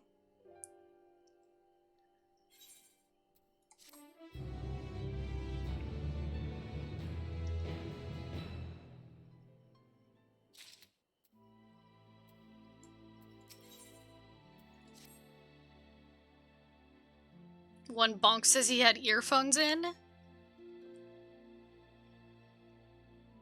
You're headed to the umbilicus to consult with Elidibus, right? I'll do some consulting of my own and speak with Lena. Decide how we might best prepare for the final days. So it's farewell for now, but we'll see each other again, I'm certain of it. You okay? Oh wait. I can do this. Bum bum bum. Bum bum. I may or may not have had earphones in and randomly nodded and nopers until I got what I needed.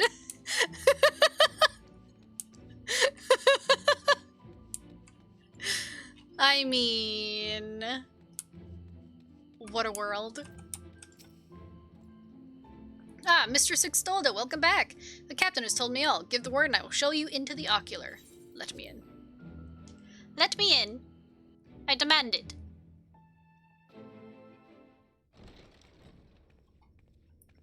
Elidibus, where are you, you hoe? Sorry, was that too much?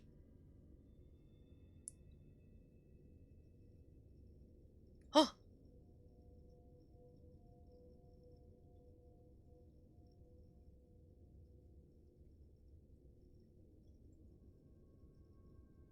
Oh.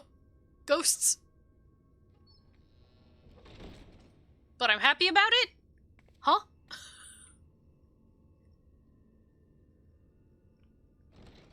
Not gonna lie, earphones help so much with anxiety because it's hard to feel anxious with death metal screaming in your one ear. I disagree. I would feel so stressed.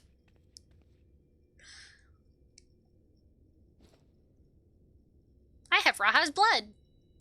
Smile? Biometric authentication complete. Please state your business.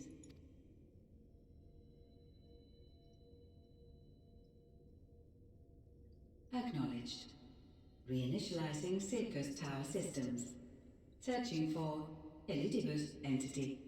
Elidibus.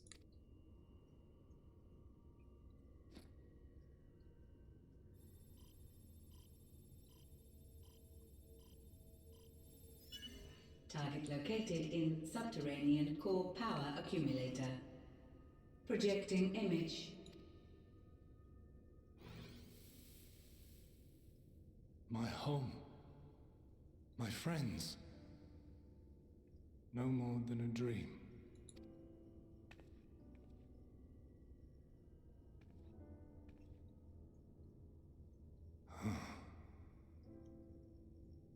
You. Why have you awakened me? I knew he was gonna be pissed. I no longer sense those places beyond, or Lord Zodiac. You must explain all. Well, the final days have come again. Also, why are you a child?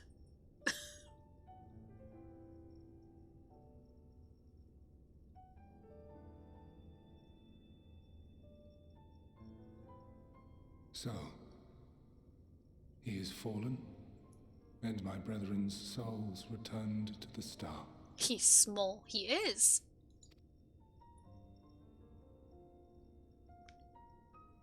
The doom we sacrificed so much to prevent is come again. Old burdens now yours to bear. Yeah. But if this is Fandaniel's design, then I, as Elidibus, have a duty to fulfill. Your unsolicited act has restored to me some few memories of the convocation. Such knowledge as I have, I will share. Oh shit. Thanks. I do this not for you. I merely perform my duty, as I have ever done. Oh! Bonk.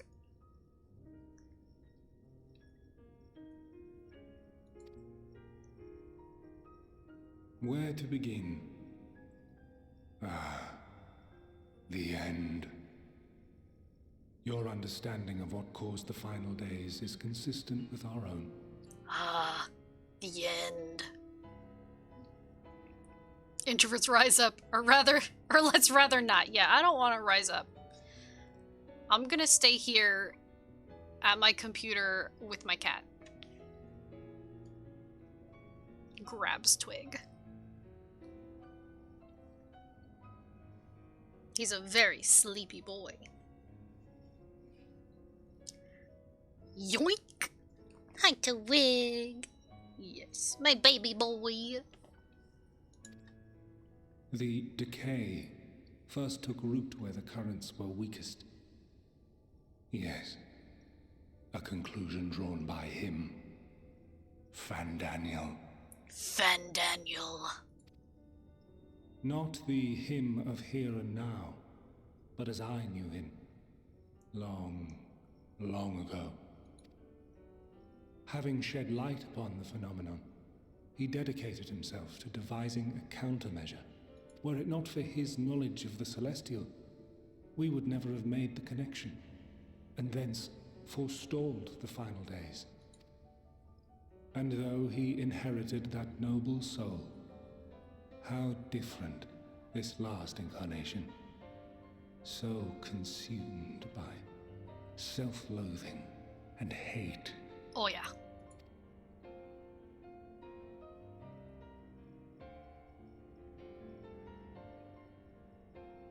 Elpis.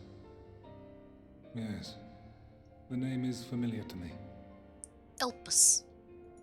Yet I know it not as a flower, but a place. Oh. A testing facility for determining which of our creations were fit to be released into the world. Oh? Many worked there, and before joining the convocation and assuming the title of Fandaniel, he was their chief. He was Hermes. Hermes? Wait, so we have Hades and we have Hermes. That is all I know. Ha! The crystals tell little of the lives the 14 led prior to their induction. Elpis itself would tell even less. An aerial ruin has survived. Oh? Wait. I saw you there. In Elpis.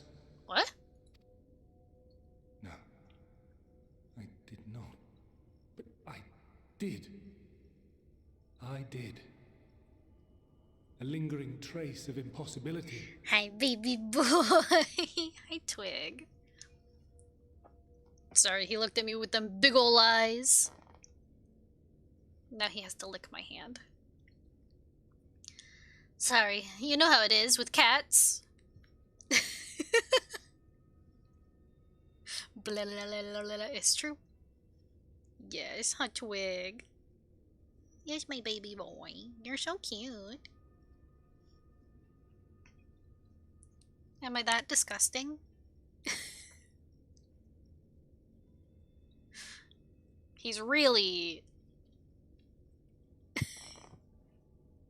The more he licks, the more I'm like, God, are my hands that dirty?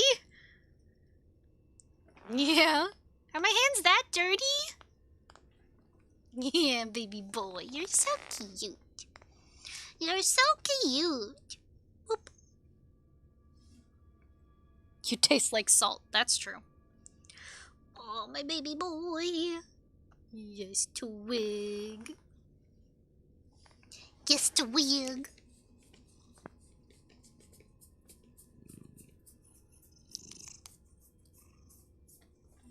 Yes, my baby boy.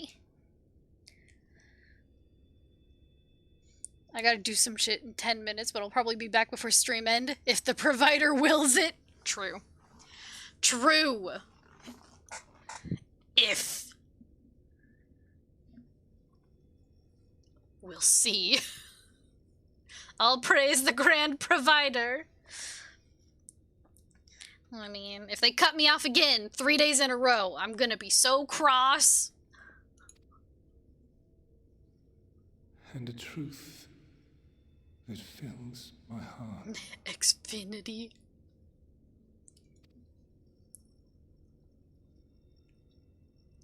Huh? My memories remain clouded, I fear. However, they have revealed to me one possible course. You must travel to Elpis, to the time when Hermes served as its chief. More like poop shitty. I've almost always had such good service from them. Normally, their service is aight. Especially when you only have 2 options. And the other option was to have, like, 10 download, 2 upload.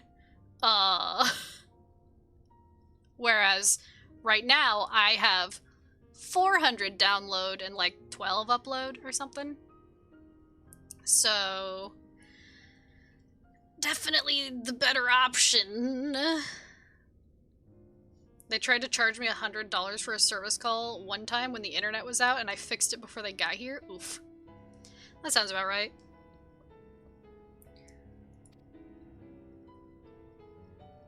In glimpsing the Exarch's memories, not only did I make his summoning magic mine own, I also mastered the workings of this tower, which, having absorbed my empowered essence, now harbors an abundance of energy. My dumbass neighbor unplugged my internet trying to plug his in. Angry? Oh my god. What a fucking bitch. I mean, to be fair, that's a much easier fix than what happened to my internet once. Did I tell you guys that in high school, I think I was in high school, or was I just out of high school? I don't know. Anyway, I lost internet connection because a motorhome blew up. And it just so happened to be parked next to, where the internet came from. I was not happy. Like, luckily no people were hurt, whatever, blah, blah, blah. I had no internet for so long because the fucking motorhome went boom. What the fuck? I know. I still don't know how it went boom, but... No, it wasn't a meth motorhome. It was just, they're like an old couple, but they liked to probably fish. That's what people do. People fish. But yeah, it went boom. So. But no one was in it. And it was summertime, it was hot, and it exploded. Using propane tanks as bait? Who knows? Who knows? You know, if it catches the fish, who knows? But yeah, they never got a replacement, funny enough. Dynamite, yeah! Light the dynamite, throw it in the lake! Boom! Fish. As such, I believe I can deliver you unto the past, unto that place and that precise moment. I'm gonna go to the past. Yeehaw! Given the eons that must be traversed, the gateway will not be fully formed. Your form will be less tangible still than those warriors of light I had summoned. In all likelihood, none will be able to see or hear you. Yet even should you manage to interact with others, you will be unable to effect meaningful change. For the reality you wish to save, the reality to which you must return, exists as a result of the final days. You cannot reshape the past to undo the tragedies of the present. Cannot unmake the sorrow and suffering fated to come. In full knowledge of this, will you still entrust your life to your foe and make the journey? Yeah, okay. Well, watch me try anyway and fuck everything up. Very well. I shall cast you unto the river of time. Let this be my final act. Wait, but how will I get back? You must input the commands. I no longer have the authority. First, you must reconfigure the systems, that the tower's ether may be channeled for the magic. You won't! Oh, fuck.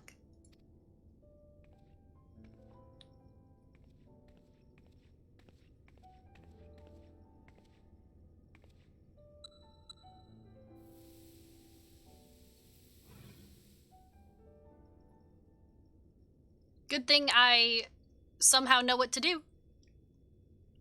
The preparations are complete. The gateway will soon open. Return at once to the ocular.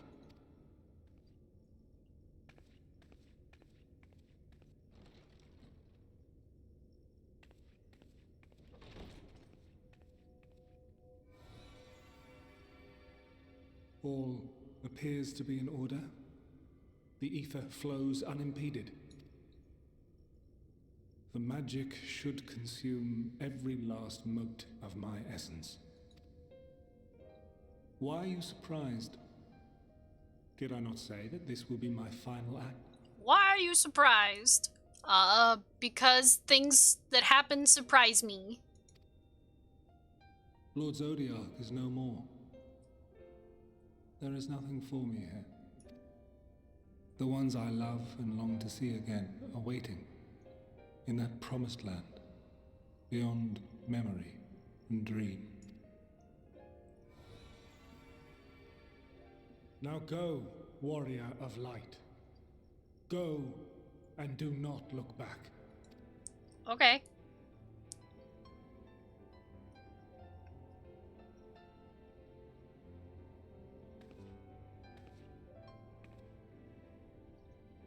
Well, Heidelin, I take my leave of you.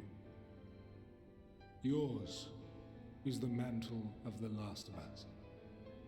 for you will remain there forever. Oops. May you have the joy of it, the burden, and the solitude. It falls to you now. You and your champion to save our star.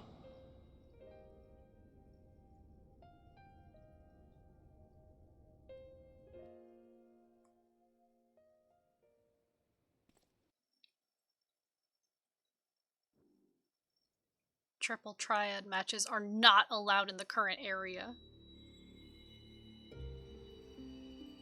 Oh! Don't look at my skirt!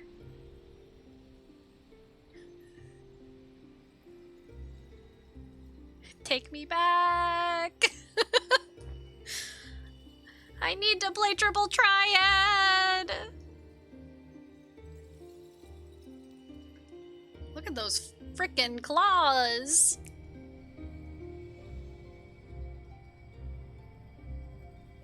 Also, I need to dink donk! True. How will I dink donk? I looked, you're wearing jorts. I'm not. I'm wearing the 2B panties. Smiles? Oh! Ah! I can see through my hand! Gotta go see you soon. Bye, Kuroshi. Oh my god, they're huge. I forgot.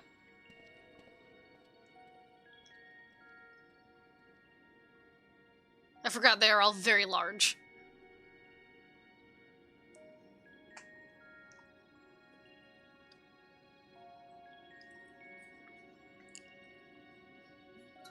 I am truly so small.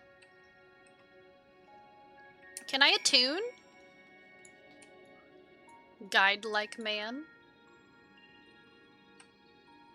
Unable to execute certain actions due to area restrictions.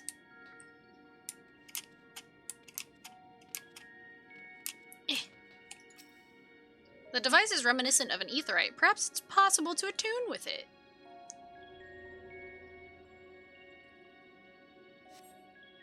Despite attempting to channel and focus your energies, you fail to attune with the device. You can only assume it operates differently.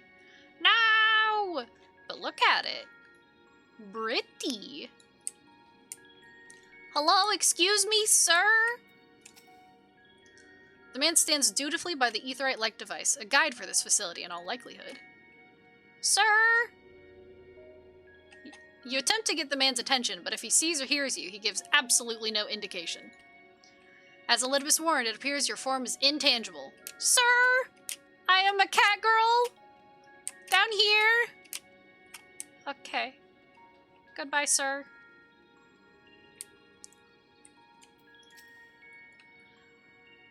This is the right place, yes? Propylaeon? Huh? Judging by the woman's words, this facility is called Propylaeon. Propylaeon?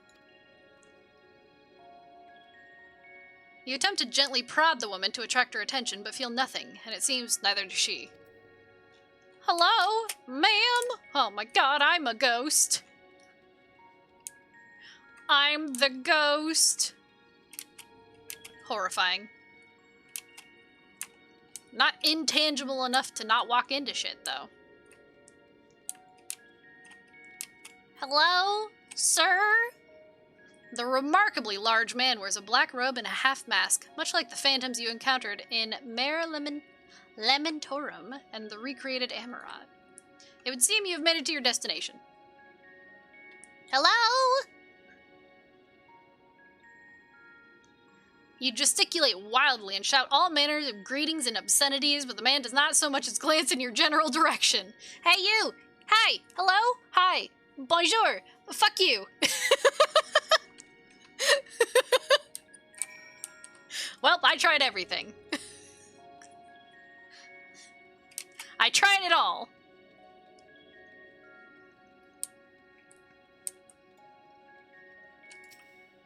You suspect this door leads outside, but how to open it? Baka! Baka. Door. Open. Open. Open. Open. Huh? And here we are, Elpis. Huh! Well, well, how rare to receive you in person. To what do we owe the honor? That voice. Oh, just a few odd tasks. We'll be here a while. I know this man.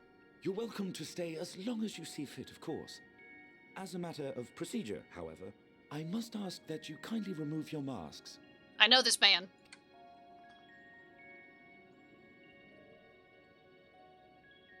Come now. Is this truly necessary? Surely you can tell who we are. I also know this man. Who you are, perhaps, but I am far less infamous. Regardless, if we do not follow protocol, 'tis our hosts who would be held accountable. So, please, do favor us with your handsome face.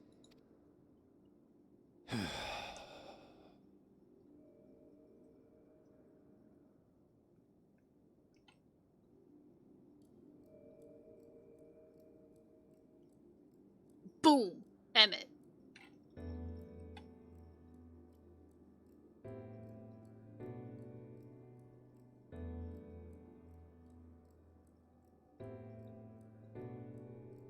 Huh. Can he see me? Oh. Satisfied? And this is Hythlow. I thank you for your cooperation. You are free to go about your business.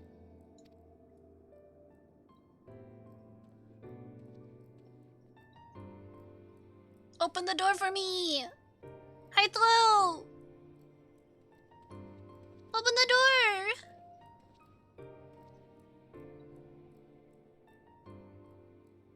By the by, you see it too, yes? Hi!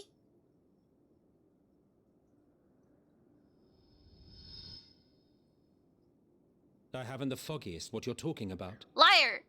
You can see me! Hello? That's odd. Hythlow, open the door for me! Yeah. It's right here. A bit thin in the ether, but there's no mistaking it. The color of its soul is almost identical to Azem's. Hi! Do you suppose she created it? Rather unusual for a familiar to have a soul, though.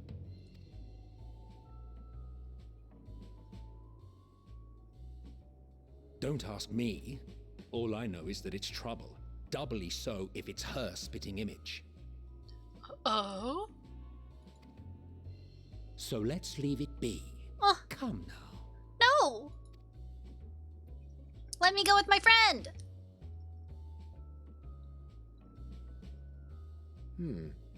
It's trying to say something, but it's literally too intangible to form words. Ah! Why don't you give it some ether? Spare a snifter of your bounteous reserves. Who do you take me for? Come on, Emmett! Why, a dear friend, of course. One who wouldn't let acts of kindness, such as my accompanying him on errands to far-flung outposts, go unrewarded.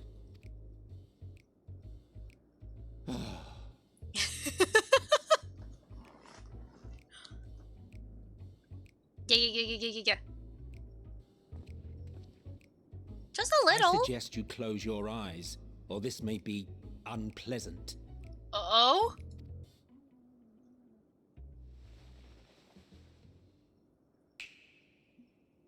The snap. Oh my god, they're completing their ventures. You may open your eyes.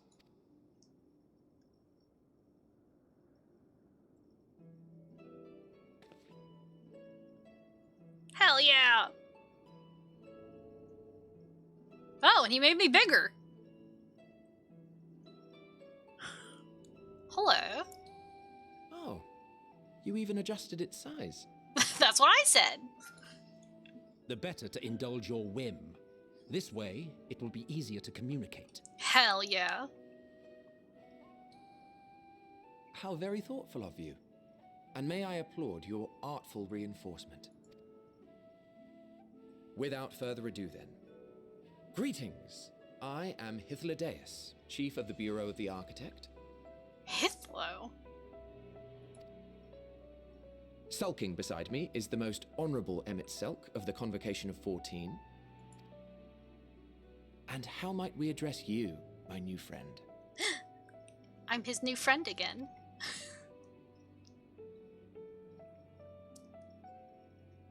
A fine name. And I'm pleased to see you understand our words. So, tell us, whence have you come? The thinness of your essence suggests you weren't created here. How do I explain? I'm from the future. You do not know? Or cannot say? Allow me to ask a different question then. What brings you here? I seek a man named Hermes.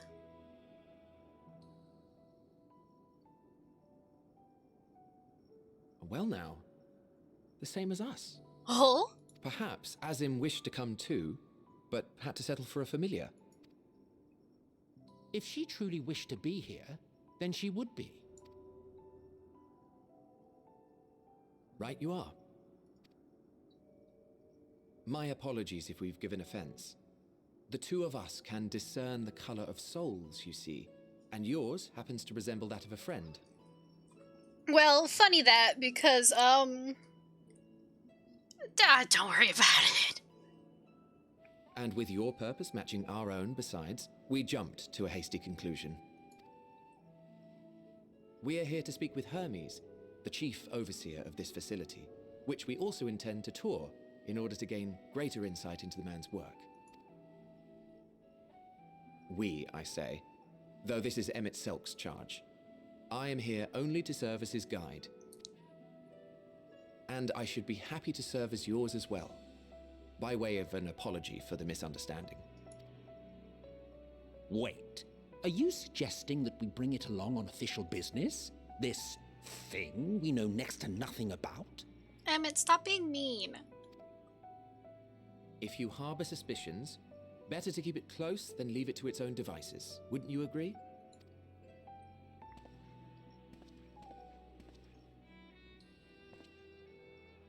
Let me hang out. Besides, having a mysterious life form in tow is the norm rather than the exception here. Yeah, fuck you, I'm hanging out.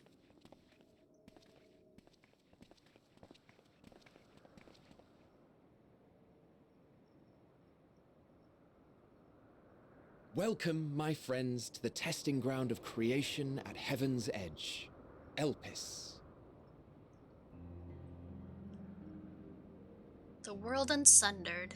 Elpis. I love it.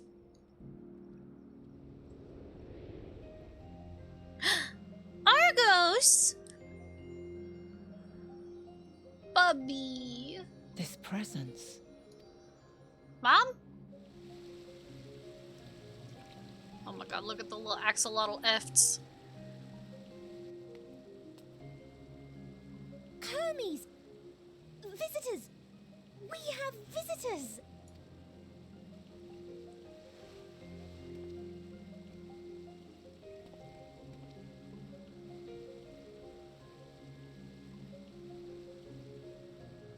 Oh my god.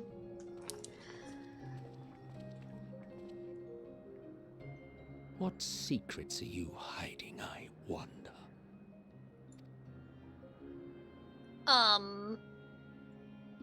I'd love to tell you. Truly.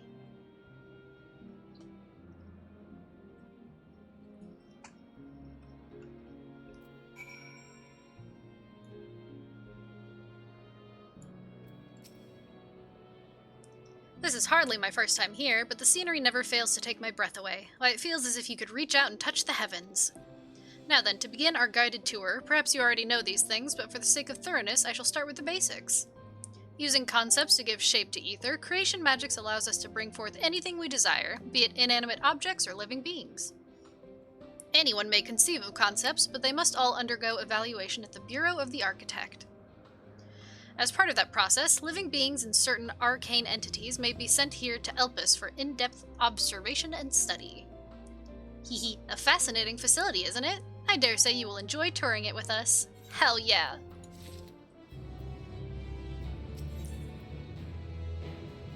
He's looking me up and down. Now then, our friend Hermes, aside from overseeing the facility, he also conducts his own research. Chances are he will be at the main observation hub, so let us seek him out there first. Attired as you are, however, you stand out a little too much. Our dear Emmett Selk wishes to keep a low profile for his errand, so... Do you know how to make a robe? The basic concept will do. Nope. No, in that case, Emmett Selk... No, your whim, your responsibility. You're getting not another thimble of ether out of me. Ah, the way he scrimps sometimes, you'd think he wasn't a nigh bottomless font of magic. Very well, I shall make the robe. Perhaps you can assist. Come, let us search for the requisite material.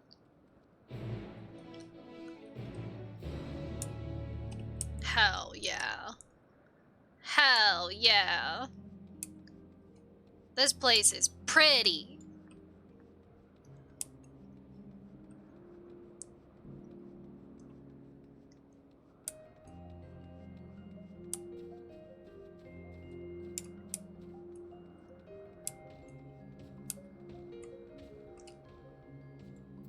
Kanye. I definitely misread that as Kanye.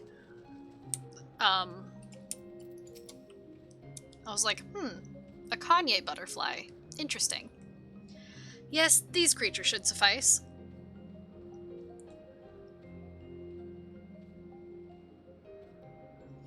An etheric rope. I want you to use it to capture, shall we say, 2 petalodi. There are 3 species here, I believe. Any 2 different kinds should serve. Now, I should mention that the strength of the rope is tied, no pun intended, to the strength of its user. As your ether is still thin compared to ours, you'll need to weaken the petalodi first. Good luck! There's a blue one, a purple one, and a red one. Well.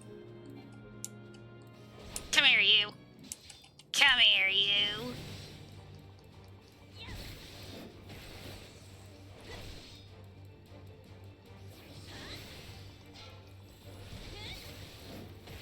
How weak does it have to be? Ow.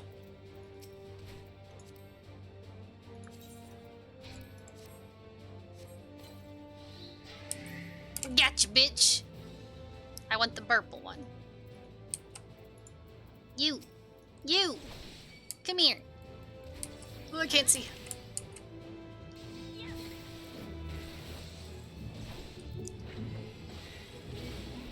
Oh no. Oh no, not you too! Excuse me? I am busy, excuse me? Excuse me? Sir? Excuse me? I'm so busy. Could you fuck off? Could you fuck off, please? Could you? Thank you. Now you.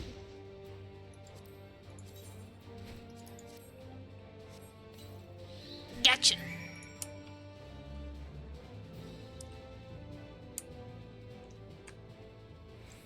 I did it! I'm back. You've caught the petalodi? Come, let us see. Here you go.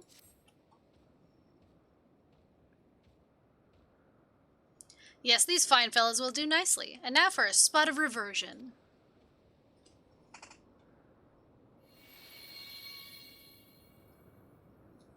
There, it's ready.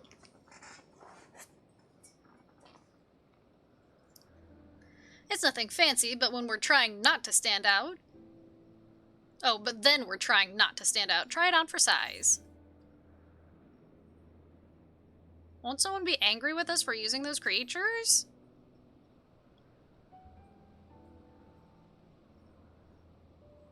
Oh, it's fine. There's no one around to tell us off. And besides, we can always make more petalodi. They need only a tiny amount of ether. It may take some effort to get the form and composition right, but anyone familiar with the concept should be able to manage. Well and good to disguise and educate it, but it won't fool anyone who can see worth a damn. Fair point, but at the very least it should spare you unwanted attention from casual observers.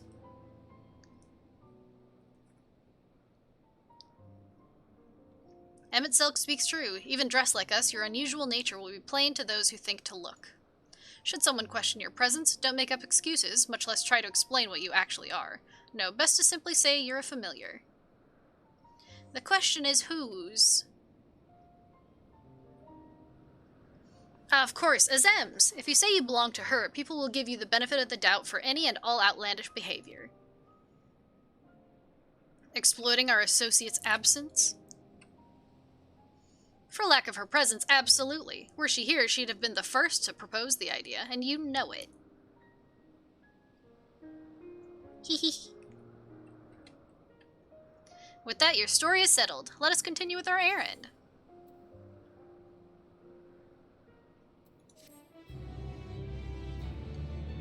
Bum, bum, bum.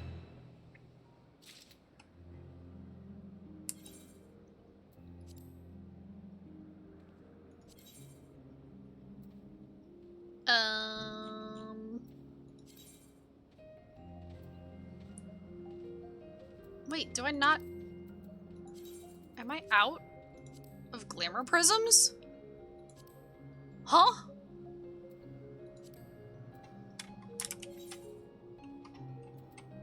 I actually ran out of glamour prisms? Well. That's awkward. If you're ready, let us continue along the path to Anagnorisis. The place serves as an observation hub and residence both. Someone there should be able to point us in the direction of Hermes.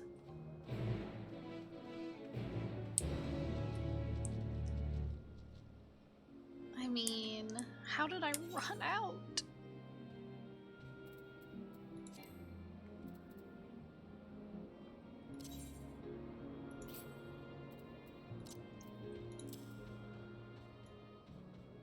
Wow. Hopefully I don't need to fight.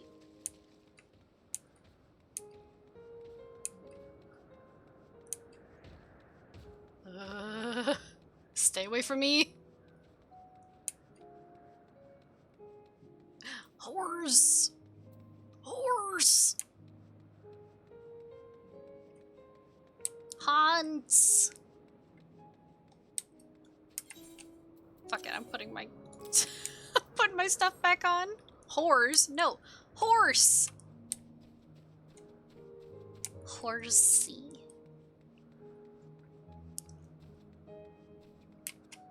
Oh. Yeah, you know.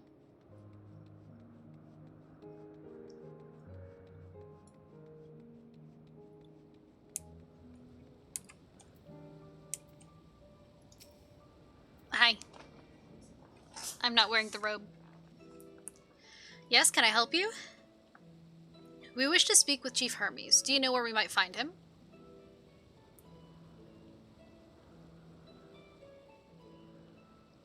Well now, by your mask, I assume you're one of the 14. I wasn't aware there was to be a visitation.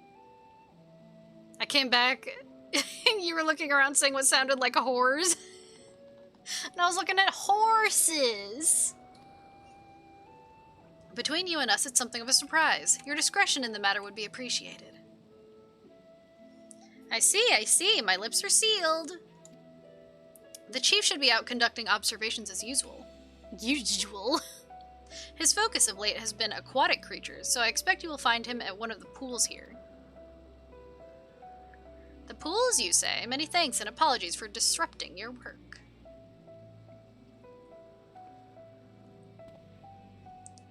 I say, Hythlodaeus. Well, I've never met Hermes. You know him well, do you not? Did you meet Mom yet? No, but I met Emmett and Hythlodaeus. And he pronounced his name for me, so now I know it's not Hythlodaeus, it's Hythlodaeus. That being the case, couldn't you simply find him by his ether? Aye, that I could.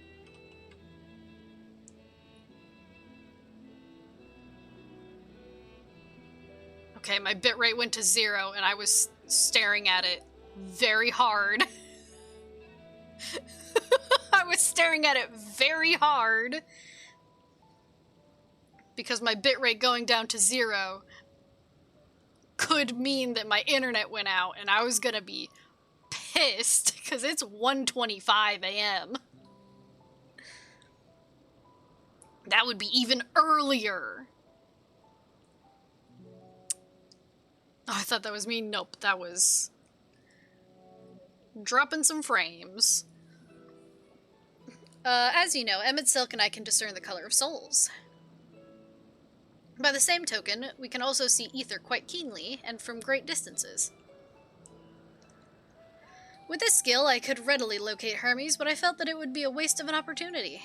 We're here to perform an assessment after all. By searching the ordinary way, we stand to gain insight into Elpis and the man in charge of it.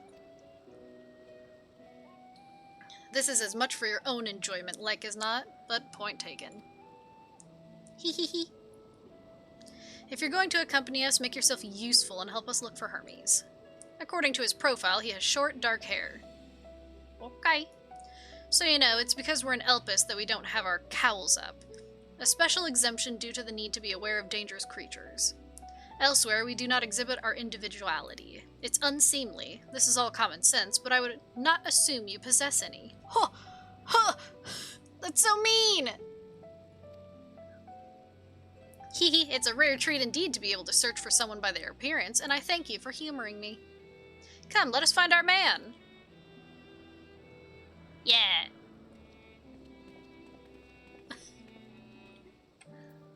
Let's find our man!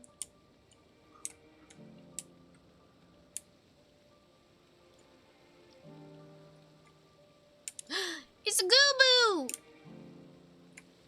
Excuse me, excuse me, excuse me, excuse me. Hello, did you create Goobboo?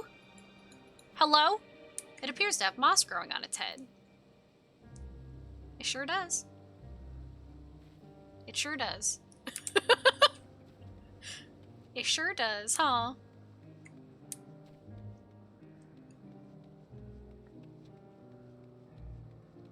See? Horse! Horse. I mean, it's a unicorn, to be more specific. Look, it is a big winged girl and Hermes.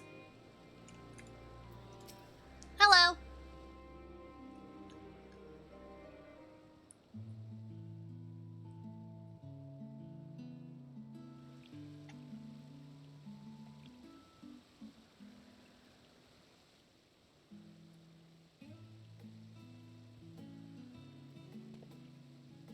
Ah, you are...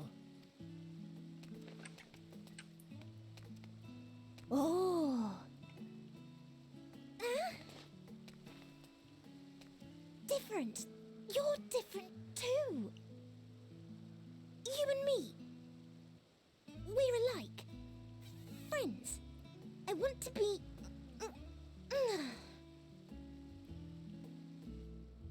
Wait. Please. Wait. I'm waiting.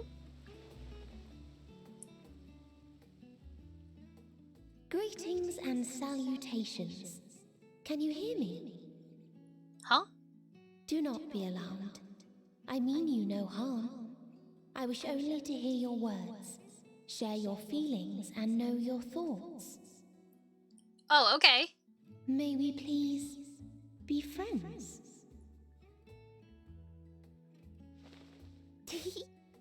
May we please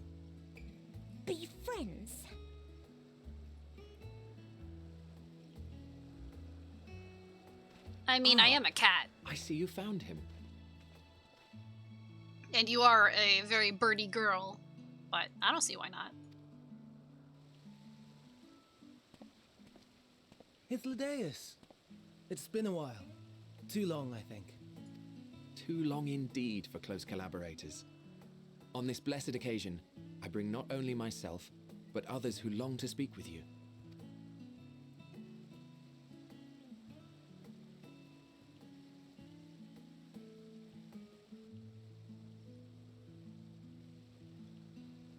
You were of the convocation.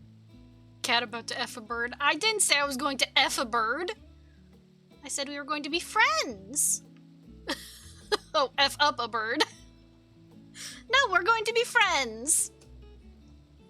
Friends.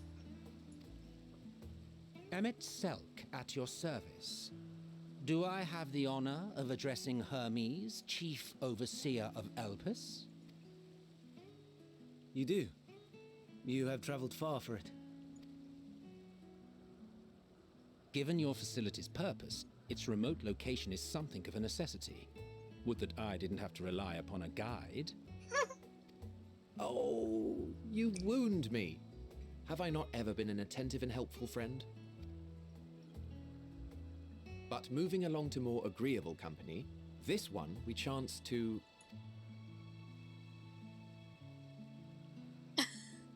She's so cute.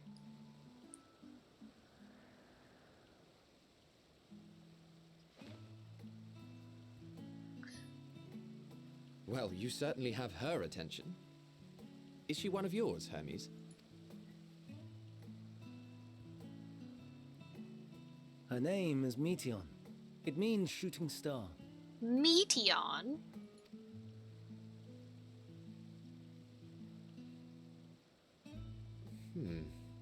If I may make an observation, her ether is terribly thin. I fear she might dissipate at any moment. Nor do I believe you've made a submission to the Bureau. I would remember such a concept if you had. I haven't, as you say. I judged it too early. She's a pet project of mine, still undergoing preliminary testing. But rest assured that I will attend in person ere long. Very well. Being an authority on flying life forms, I appreciate that you are exacting in your work. I shall look forward to your submission.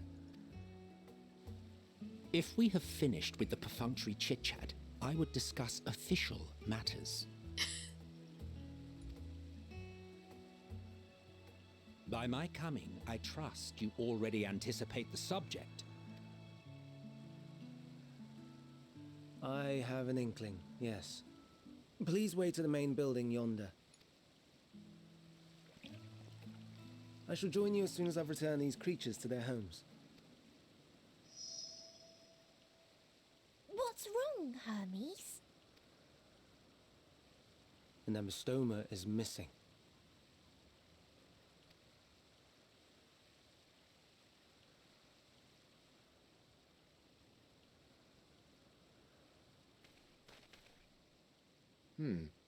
I may have found it. A creature with the self-same ether as those there, nestled in the boughs of a tree outside the grounds.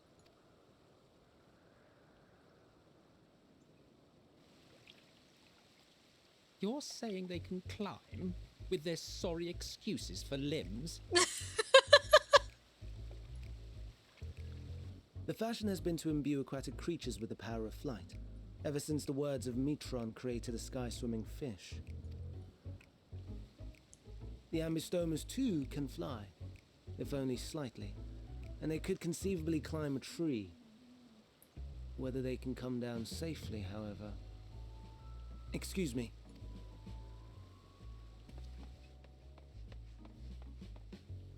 I'll help too.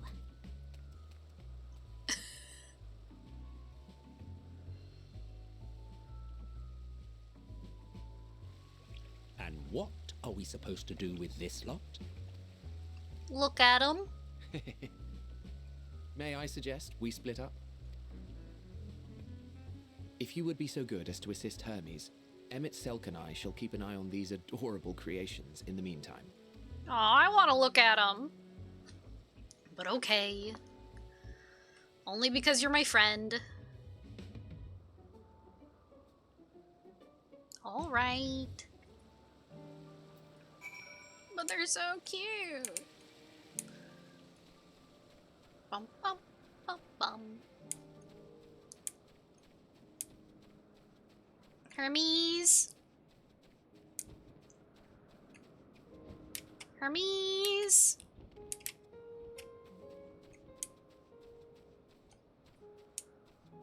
Oh.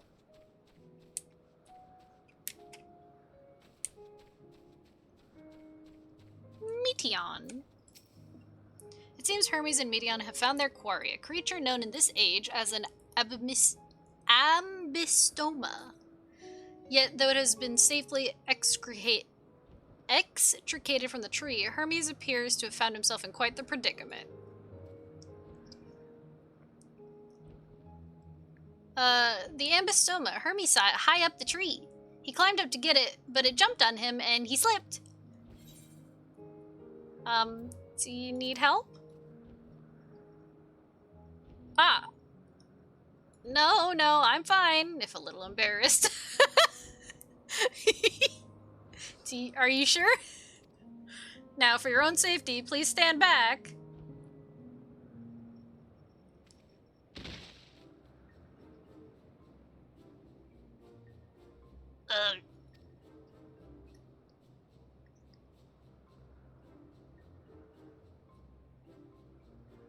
Hermes, are you alright? Quite alright, yes. My apologies for making you worry, Meteon. Both you and, I'm Extolda. Extolda Tayaka, you were called. An intriguing name, somehow reminiscent of a new creation. Thank you for coming after me.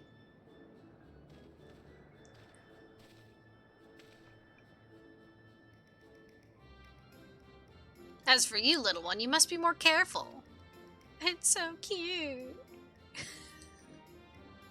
You may be able to fly, but it doesn't mean you cannot fall and hurt yourself. Oh no, I'd forgotten all about its fellows! It's okay.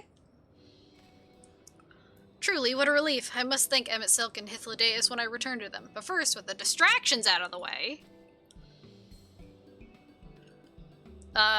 As Chief Overseer of Elpis, permit me to welcome you to our facility. I hope you will enjoy your time here.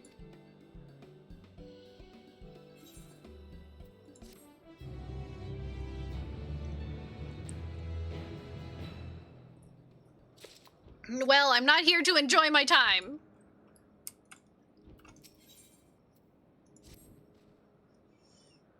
Well, we mustn't keep the others waiting. Let us return to Anagnorisis.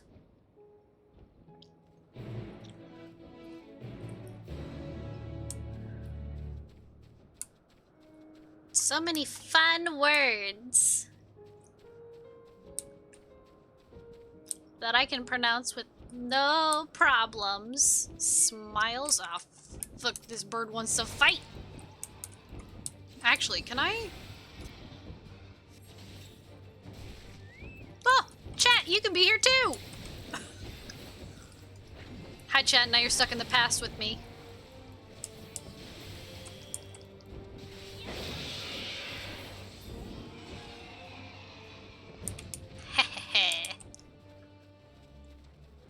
In the past, together.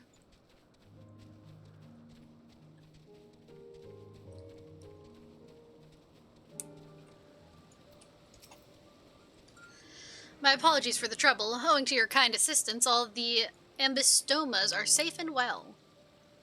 I will presently send them back to their space if you would go on ahead to the main building. Upon entering, you will see a table and chairs, a meeting area. We may speak there. Very well. Take care not to let the creature slip away again. Wow, Emmett's so sassy. I mean, we already knew that, but...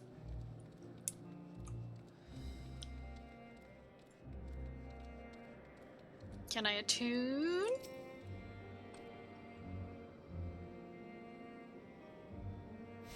Hell yeah. Attuned! Hello, Gemstone Trader.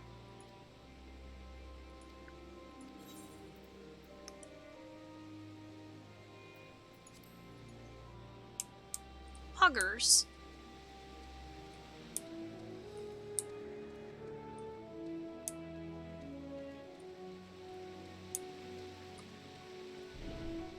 Hello. Hi, Emmett. Hi, Emmett. This appears to be the place. And here is where we part ways. What? We will be discussing highly sensitive affairs. Only a select few may be privy to such knowledge, and that does not include someone who cannot or will not divulge their origins.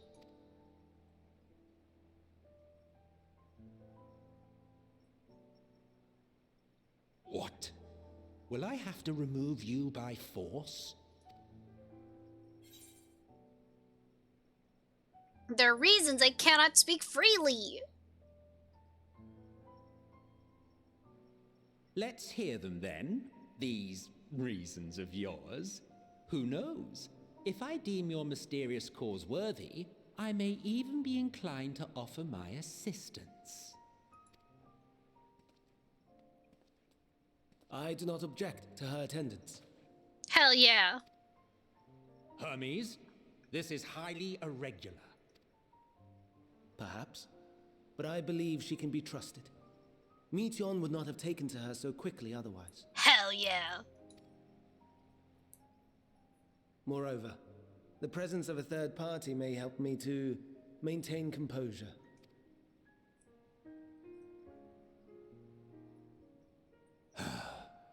Haha.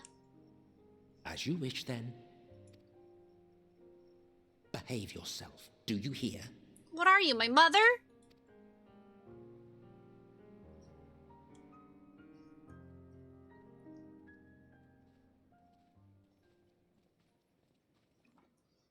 God.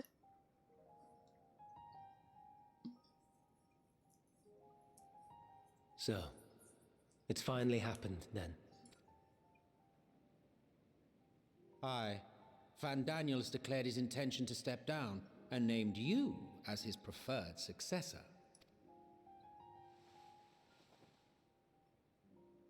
In recognition of your knowledge and your works, the Convocation is giving the recommendation due consideration.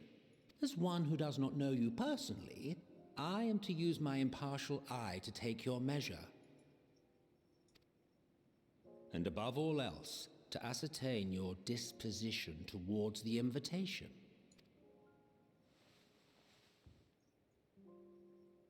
I understand that you and Fandaniel are close. He himself was once chief overseer of Elpis after all. I should not be surprised if you knew before anyone else that he wished to relinquish his office. I did. He told me that when he fulfilled his purpose, he wished to pass the torch to me. A torch you seem none too pleased to accept. Are you so averse to serving on the Convocation? No, it's not that. For a humble researcher like myself to even be considered is an honor beyond words.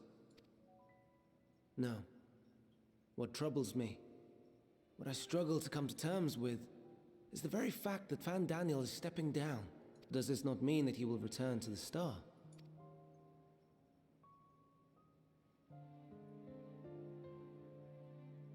Of his own volition, yes, like so many others have before him.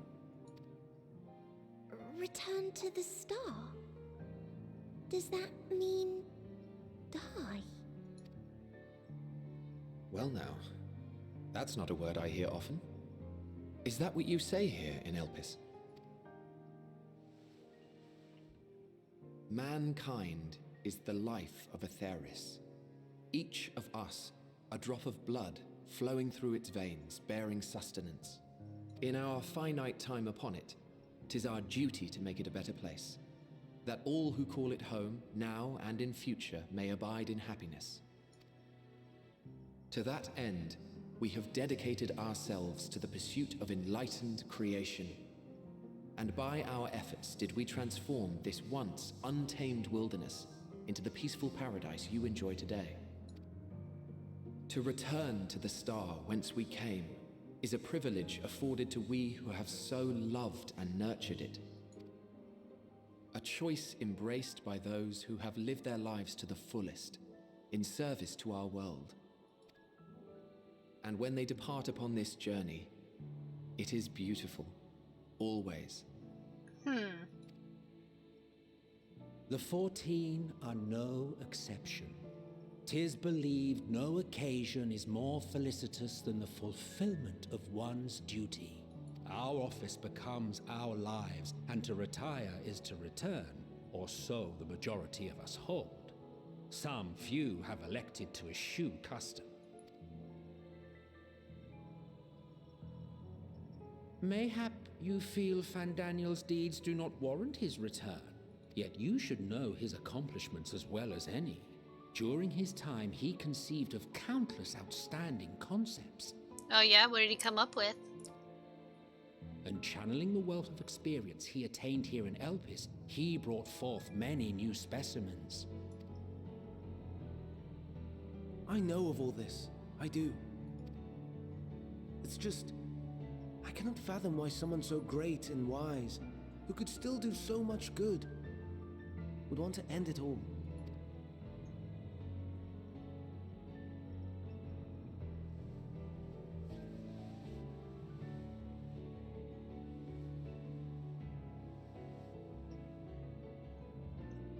Oh no, I've made her upset.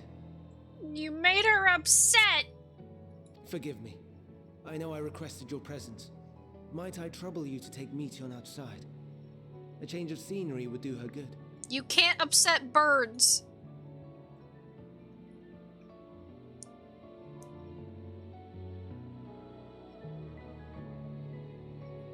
Come on, girl, let's go outside.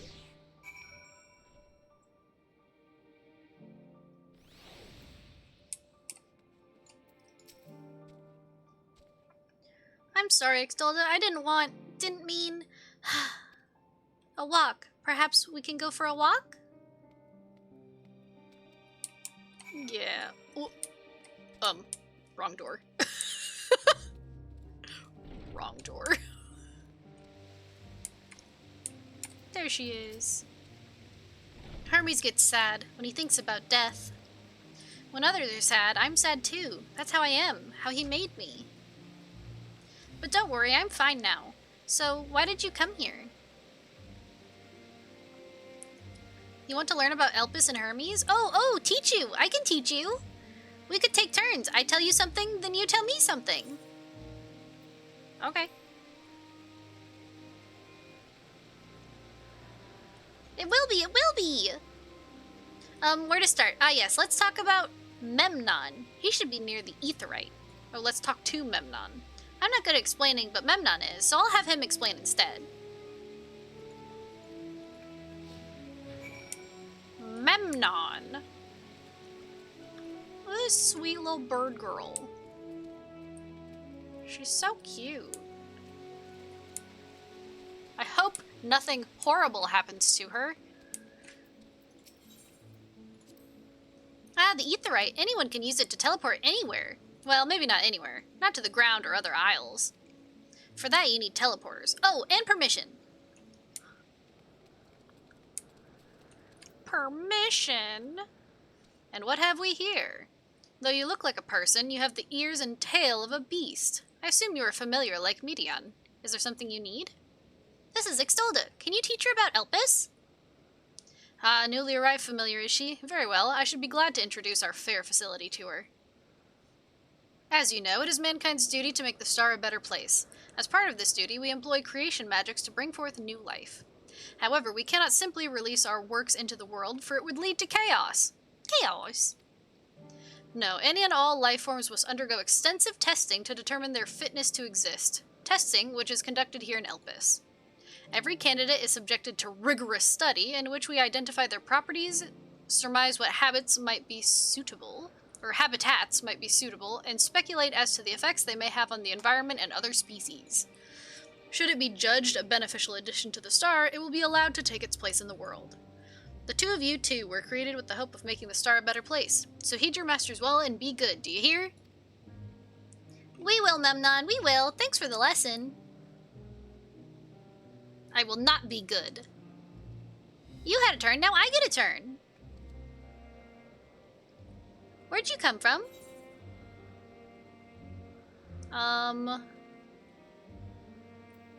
From a place facing a great threat. There's such a place? I had no idea. But this place is important to you. I can feel it. Oh, my power! I haven't told you about it. A creation. Let's find a creation. One not being watched. Then I'll explain my power. Her power.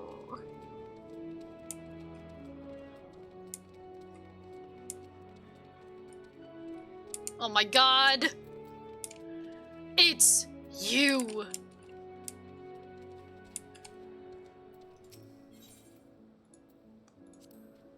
Spriggans? What are Spriggans? Oh no, we call them Orii. If there's many. If it's just one, we say Orii. Though they're cute, they can be naughty. Sometimes they run off with concept crystals, and Hermes has to run after them. You!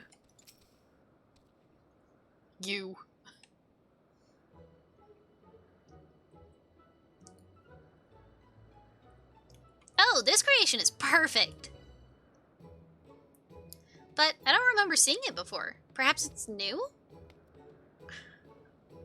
Anyway, I'll try reading its mind. That's my power. I'm curious.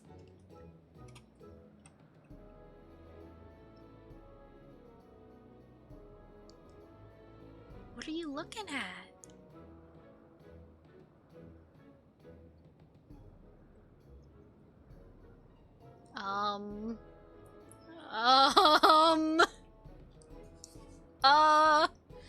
I can't read it. Or maybe there's nothing to read? Wait, please wait. I'll try again. With you this time. Yeah, okay.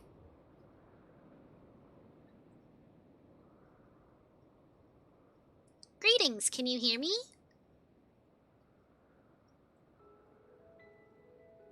This is my power. I can read the emotions of those around me and project my emotions to others in return. I'm not actually speaking to you in your mind. Rather, you are converting my emotions into words and intention, a process performed subconsciously by intelligent life forms. Poggers, I'm an intelligent life form! This ability is vital to my mission, for it allows me to interact with intelligent beings even should they communicate via unknown languages or other nonverbal means. As a consequence, I am clumsy at speaking. Yet, though I struggle to express myself in this fashion, Hermes wants me to speak as much as possible, for everyone has thoughts and feelings that they may wish to hide. I harbor an affection for you, one that is difficult to define. Aside from the fact that you share common traits with us, your thoughts are complex, prismatic, they draw me in and leave me wanting to know more. Out of respect for your privacy, I will refrain from using my power when speaking with you. Nevertheless, I want you to know that I wish to be your friend. She's so cute! Did you hear me? Good. Now it's my turn again. So, what are you good at?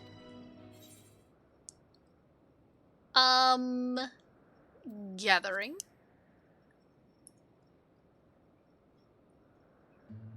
Ooh, gathering! I like gathering too.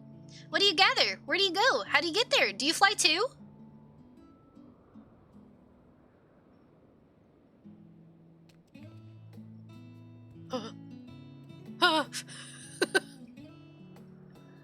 I think we might be bothering it.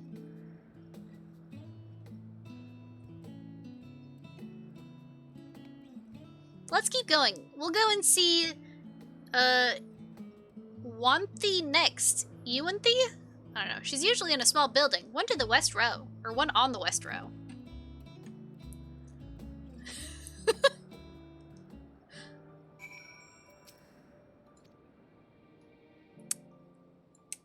Okay.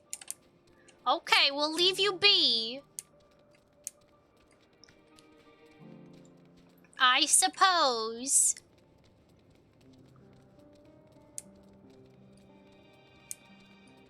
Is this the right one? Nope. Nope. This one.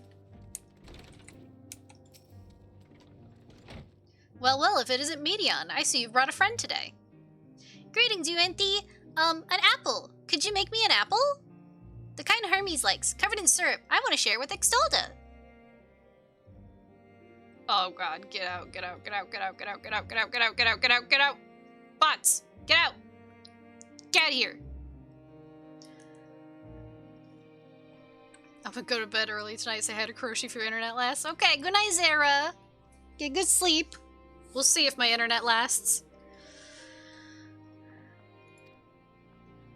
Oh, candied apple? Hermes is certainly partial to them, but you know you can't eat Medion. You weren't made to do so. But I like it too. Bye-bye! It may seem that way, but it's due to your ability to share others' feelings. You've taken Hermes' likes for your own. In any case, I can't prepare an apple right now, but I'll bring one for Hermes soon, I promise. I'm sorry, Extolda. I wanted to show you my favorite thing. Then I could ask about yours, but I failed. Tell her what I like. I like Graha. Oh, that's what you like? Yes, yes, I can feel it. Your joy and happiness. And it makes me happy too. Thanks for sharing it with me. Well, we've walked and talked a lot. Maybe Hermes has finished talking too. Shall we go and see? Hee. God, she's so cute.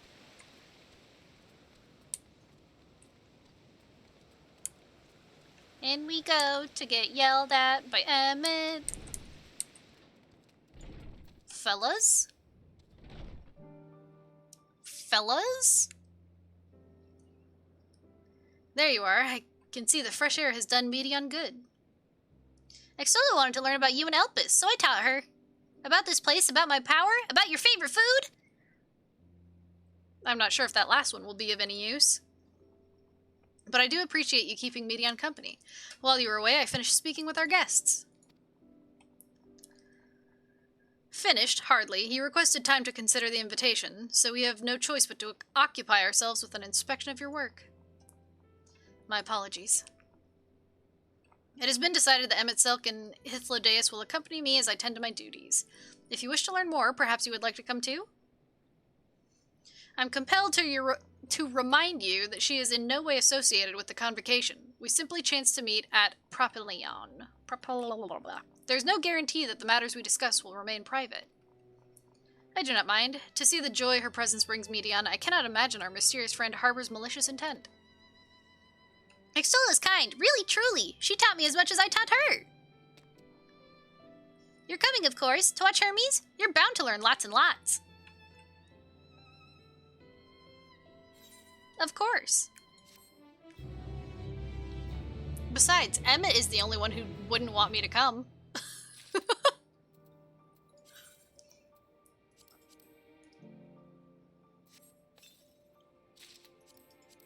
Oh, I should have done this on,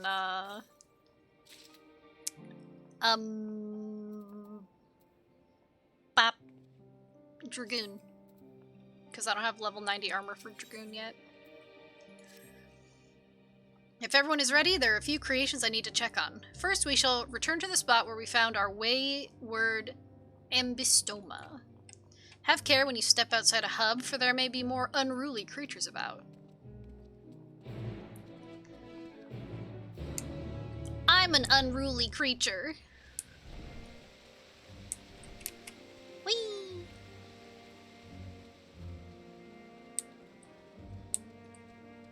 Whee!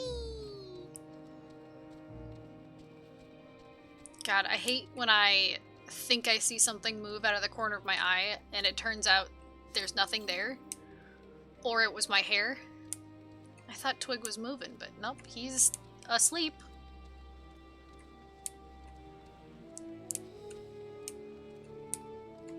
My baby boy, he's sleeping on his foot.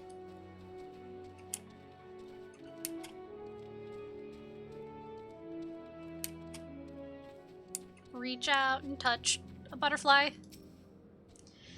This here is a new species of Petalota we recently set loose. It has been doing very well, managing to maintain a stable existence thus far. If it can see its observation period to the end without issue, we shall release it unto the world. Tell me, do you know the difference between living beings and arcane entities? No. It is a presence of the soul, yet the soul isn't something you can choose to have at will. No, it manifests only in those beings whose forms adhere to the laws of creation, that can endure on their own. Beings that do not fulfill this requirement, such as those spontaneously born of magic or natural phenomena, do not have souls. No matter how much it might resemble flora or fauna, if it lacks a soul, then it is considered an arcane entity. So you see, it is not for mankind to decide what is living. That domain lies beyond our manipulation, and it is hubris to assume otherwise. But come, let us head to the nearby beacon. I have received a report that arcane entities have gathered there. Beacon.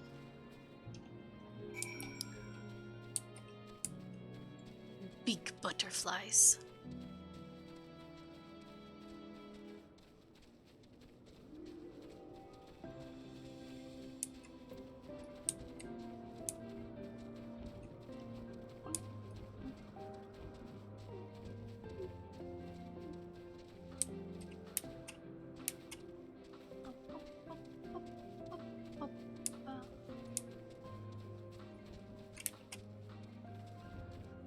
Actually, the butterflies aren't aggressive, so it's fine to walk by them. The birds are aggressive. Be aggressive. Be aggressive. Oh, it's the frickin' zappy boys. Ah, yes, lightning Numa, just as the report said. Although we call this structure a beacon due to its form, it's in fact a magical device. By manipulating the balance of elements, it keeps the isle airborne and maintains the climate thereupon. In the course of its operation, it often sees an internal shift towards a given element. Right now the element is lightning, which draws the Numa here to replenish their ether. It appears Medion is busy. Would you care to assist me in her stead and feed the Numa? I get to feed them?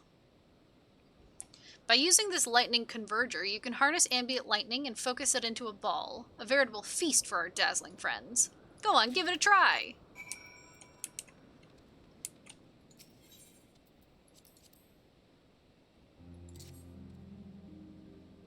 Eat up, Bebs!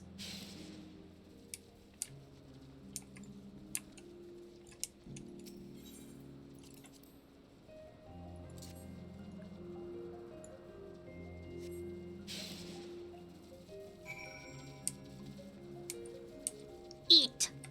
Eat.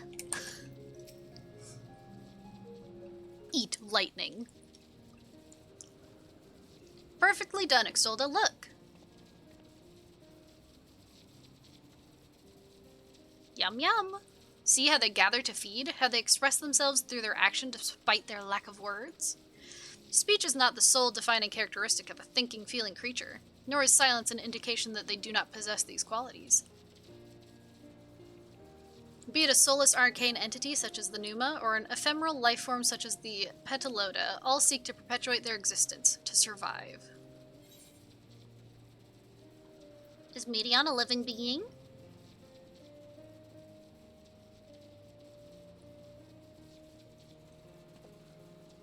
A good question. I can answer it from a theoretical standpoint, but it ultimately falls to the Bureau of the Architect to pass judgment. Those with exceptional vision, such as Hythlodeus, may be able to ascertain her true nature. But to me, it doesn't matter. She is herself, and that is all I need to know.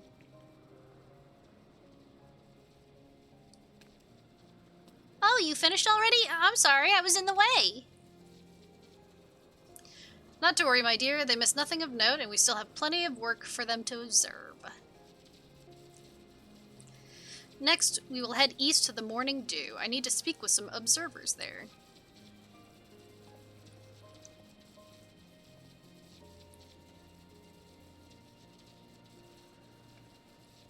Observers, you say?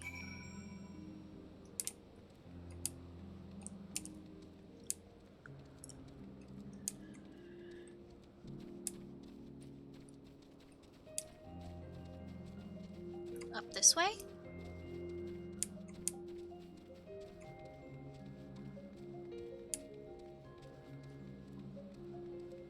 Oh!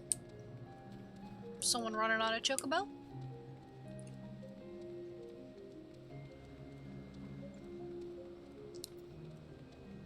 Up the stairs. Oh, excuse me. It's a Goobu! But what do they call it? That's what I want to know. If they don't call it a Goobu, what is it?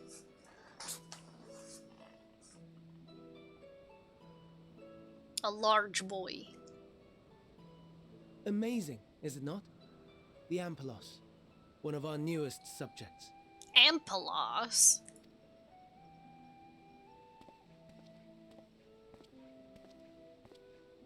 So, how are we coming along?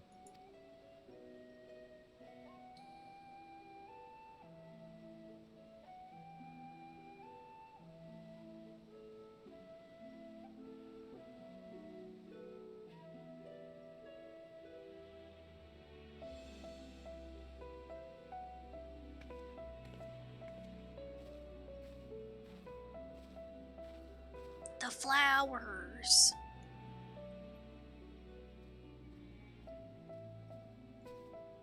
This place is Elpis. Those flowers. Elpis. Entelekis. Like me. Entelekis?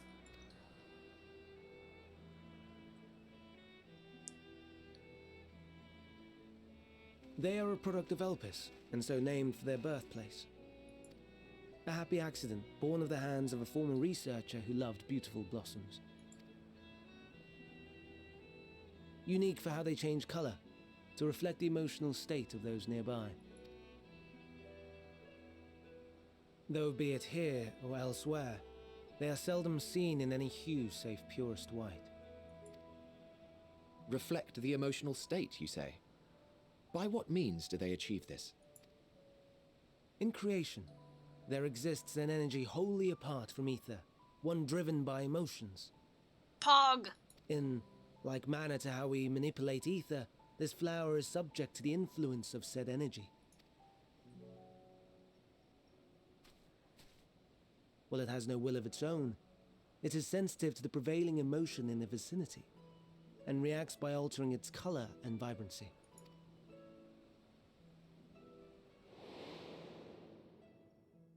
Akasha? It is one of the unseen energies defined by Harnish alchemical theory. Though a gross oversimplification, some describe it as an essence influenced by feeling. Akasha, Akasha, Akasha.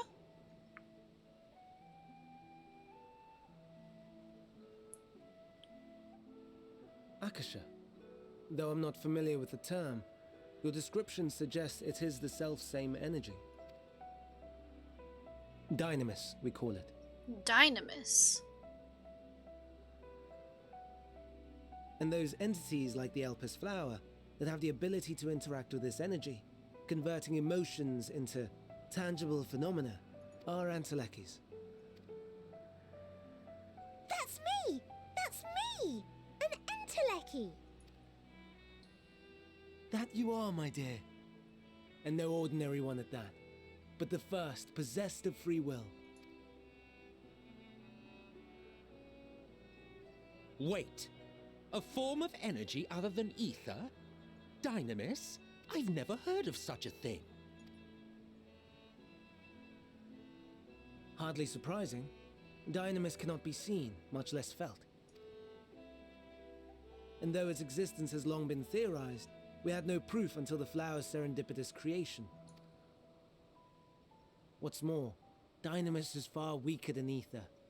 Under normal circumstances, its effects are drowned out by the latter, on account of which, beings comprised of and reliant upon the ether, like you and I, are unable to make practical use of Dynamis. 'Tis a truly esoteric thing, known to but a select few scholars. Hi, Karushi! Welcome back! You get to see everyone's actual faces. We're here with Emmett, Hythlodaeus, this is Hermes, aka Fandaniel. Or, well, he isn't Fandaniel yet, but he will be. Intriguing. Then, given the limitations you described, why create Meteon? Here's Emmett. This is what Emmett actually looks like.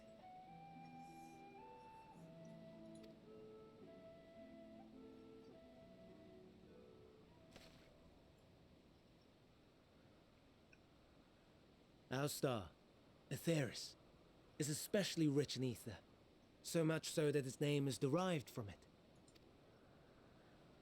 However, when we consider all energy in existence here and in the vast space beyond, Dynamis may account for as much as 68.3%. Also, here's Hythlodaeus. He's the one who is my friend. My new old friend. My old new friend. My new old friend. And this is Meteon! She's a bird! She's a bird girl, and she's so cute. She's so cute. The more abundant form by far. Were we able to control it, we could open the door to limitless possibilities. The guy you met at the DMV, yeah! Here he is. He got purple hair and purple eyes, and he's still my friend. 'Tis not unlike a gently flowing stream, unable to break through the dam of ether barring its path.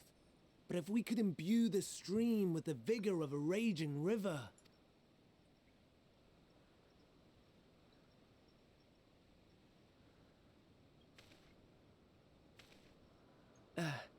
Not that I have such grand ambitions. Of course not. Nay. I merely wish to create a being that could traverse the great expanse. Nay. The relative scarcity of ether beyond the bounds of this star was a concern. And so, I looked to another source of energy by necessity.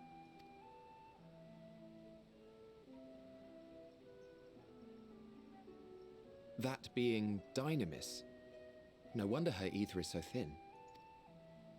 Precisely. Yours is thin too. Like an entelechy. Like me. So, are we the same? Entelechies.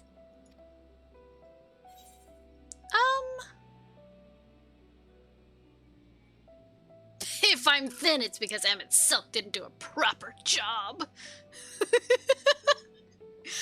Well, I have been known to transcend my limits with nothing but determination.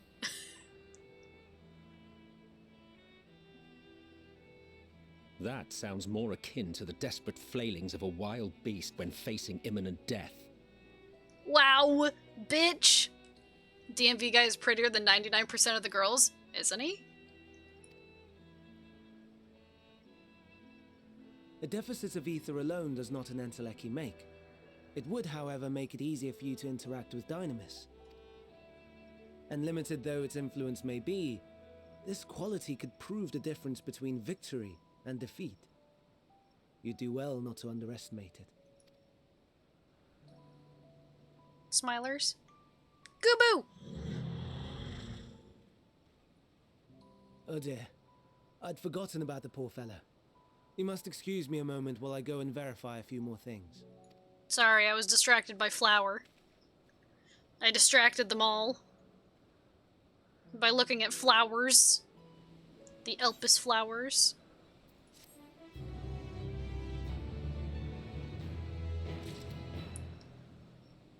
Also, Mom may or may not be here.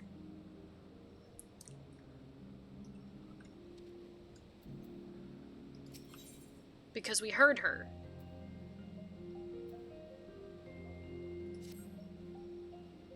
Not that I or anyone else would be able to make use of it even if we knew. But it irks me to discover that there's an entirely different form of energy, and no one told me!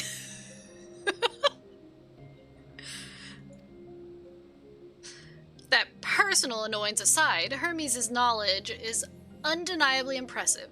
Given that there are none among the 14 who specialize in the Celestial, he would be a welcome addition. Assuming he can be persuaded to join, that is. I still can't understand his hesitation. What do you specialize in? Bitch. Oh, you wish to know why Emmett Silk was chosen for the convocation? I should be glad to share the tale. Hell yeah. It began when... No, not another word. Why not? Lest you've forgotten, we're to learn about Hermes, not me. My misspent youth is not your concern. I want to know. Misspent youth, I want to know. Come on, Emmett. Tell me about your misspent youth. My apologies for the wait. I have inspected the Ampelos to my satisfaction. All is well within the creature, and I dare say it won't be long ere it is released unto the world. Another creation, however, reportedly isn't faring so well. The Charybdis. That is what we shall tend to next. If you would follow me, my friends, we shall return to the main isle and head north. Friends!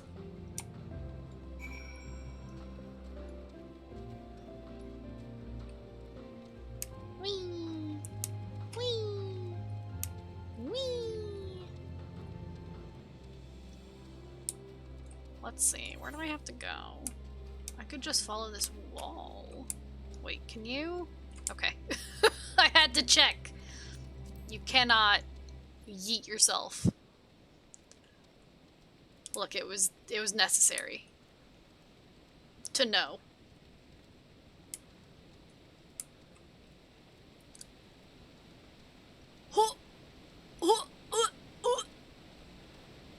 Hello? What? You're very blue.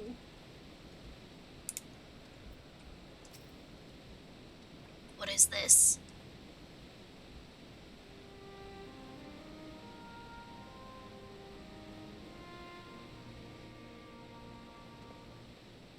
I understand there's a problem with one of the Charybdis.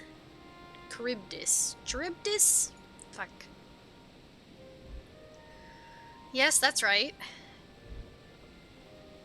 As you know, the Charybdis is based on a sea creature. Owing to adjustments to enhance its affinity to wind, it is capable of flight. The specimens created from the concept could all fly without issue, but a problem arose in subsequent generations. This third generation creature was born with an etheric balance leaning strongly towards water, its aquatic origin reasserting itself, it would seem. The result being its affinity to wind is diminished and it cannot fly. No matter what we try, we can't get it to rise even the slightest bit. For such change to manifest in so few generations, I fear they are too unstable. Flawed. With your permission, I will revert the creatures and recommend to the Bureau that the concept be revised. With its etheric balance leaning towards water, the Charybdis would indeed struggle to manipulate wind. Yet it is too early to conclude that it cannot fly. Having failed at first, it may simply have developed a fear. I shall transform and fly with it, helping it to manipulate wind until it finds its wings. What? You needn't go to such lengths.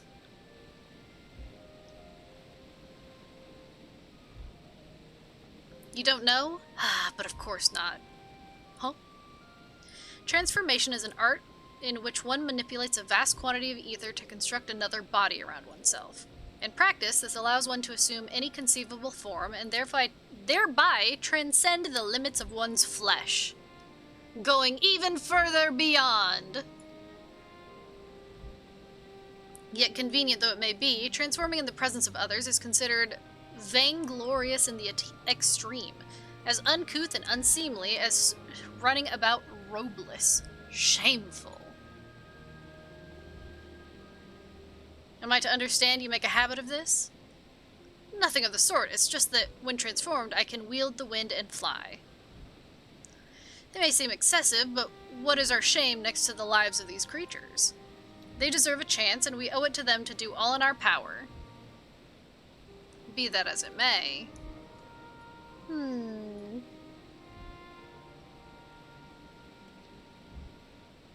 Yes, I believe I have a solution. Emmett Silk, may I trouble you to move that Charybdis away from its fellows, somewhere out of sight.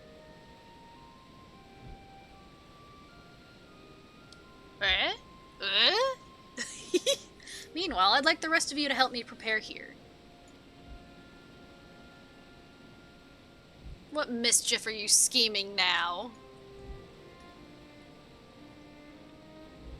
No mischief, I assure you. I would but spare you the need to report to your colleagues that Hermes committed an indiscretion. So have a little faith and run along.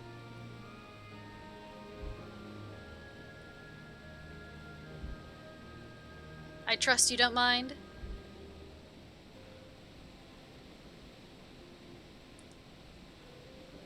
Come along then.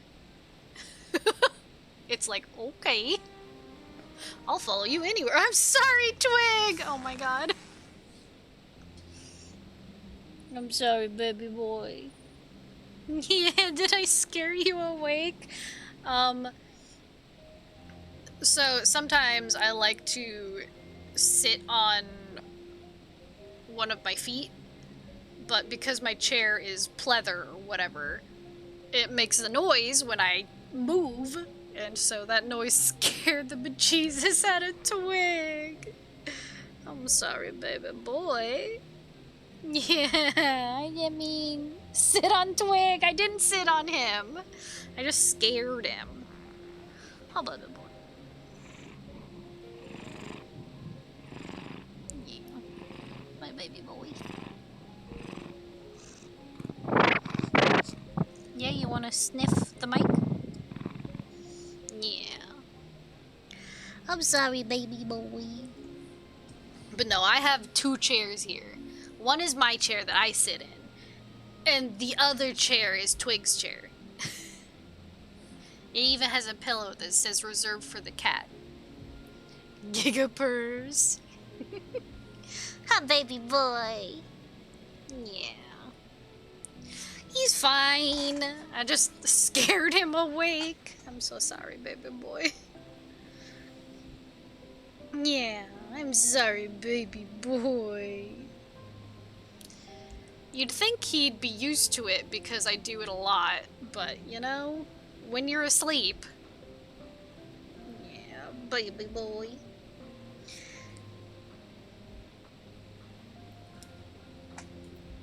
Anyway, let's talk to Hythlodeus.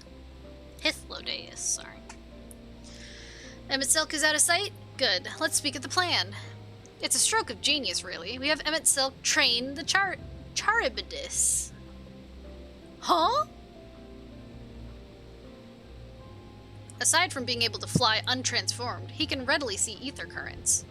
And with his adept spellcraft, he can also employ suitable wind magics to guide the creature along. While he is indeed capable of all you described, it is not his duty. I'm loath to trouble him with it. Don't be. As I mentioned, it would also be for his own sake. With that settled, let's begin at once. Extolda, I want you to go to Emmett Silk. Tell him that you have a favor to ask. He will be disinclined to cooperate at first, but you mustn't be discouraged. With our friend, the trick is to be unflaggingly persistent. Off you go now, and good luck! With the chat mode in Say, use your keyboard or the software keyboard to enter any phrase containing the words, I have a favor to ask, to indicate to Emmett Silk that you have a request. I have a favor to ask. Where is he? Emmett, I have a favor to ask. This. This is a mount, and I want it. Say it now! I want this one so bad. Look at this. It's so fucking cool. I want it! I want it. I don't know how to get it, but I want it.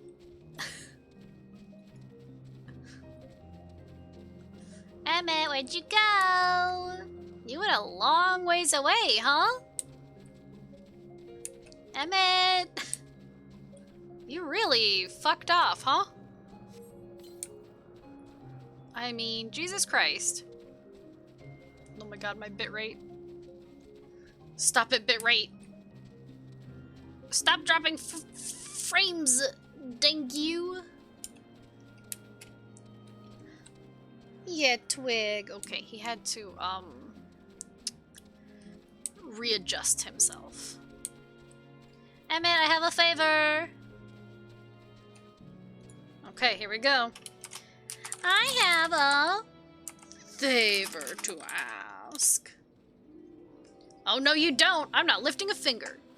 Huh. I don't know what Hythlodaeus is up to, and I will not be made to know. I refuse. If Hythlodaeus is to be believed, relentless insistence may serve to wear down the ever-weary Emmett Selk. What the chat mode and say? Enter any phrase containing the words, please Emmett Selk, to plead with Emmett Selk. Please Emmett Selk. Oh, I gotta spell it right. Please. They wouldn't let me put please. Please. No, no, no. You are not foisting this nonsense on me. Pretty please. I'm given to understand you have the power to help the Charybdis, and should be quite willing to do so. And so I appeal to your better nature, most benevolent Emmett Selk. Please teach her to fly. Please. Or else Hermes will transform. Right now. Huh. Now, there's no need to go quite that far. Altruism is its own reward, as I'm sure he would agree. Oh, would he now? And who contrived to put me in this position, pray tell?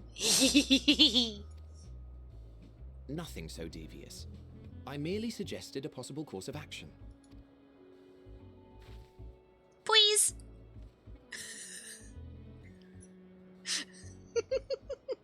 Please, Emmett Selk.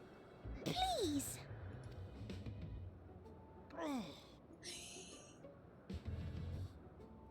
Yeah, you get him.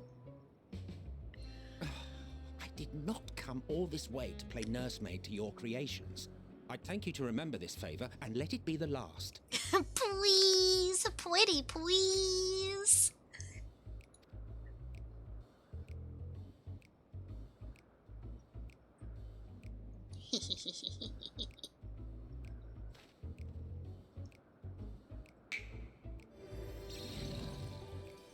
Hey, I have one of those.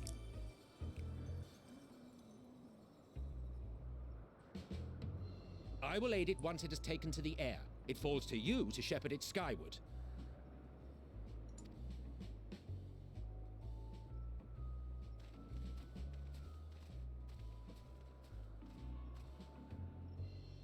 Well, let's relax and enjoy the spectacle, shall we? Of course, my friend.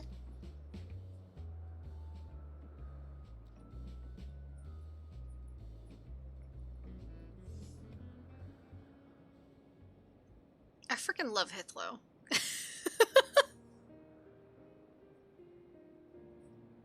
You were wondering why Emmett Selk joined the convocation. Truth be told, he wasn't the first choice for the office. I was, on the strength of my ability to see ether. Oh. But I declined the offer. For though my vision is exceptional, I am pedestrian in all other aspects. Worse even, quite Mood. abysmal when it comes to manipulating ether, for example. Couldn't transform even if I had a mind to do so.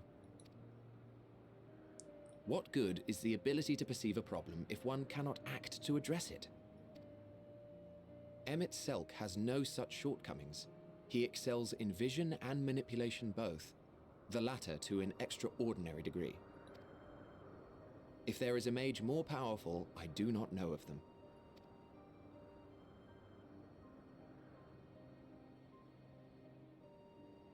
Thus did I recommend him for the office in my stead.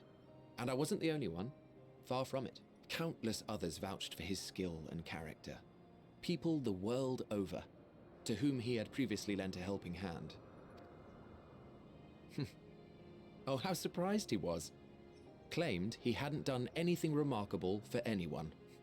Modest to a fault. He deserved every bit of acclaim he received.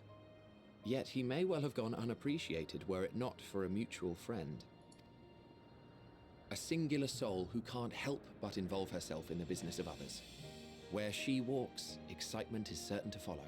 Uh-huh. Her antics irritate Emmett Selk to no end. But much of his grumbling stems from genuine concern. When our friend calls, he never fails to answer and lend his talents. And in the course of doing so, he himself came to be recognized and respected by those around him. They are truly remarkable individuals, and I'm proud to call them friends. To help them realize their dreams.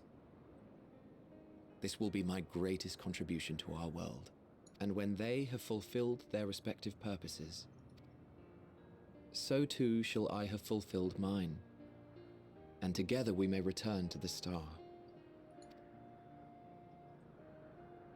Look at me, spilling my innermost secrets. I can't seem to help it with you.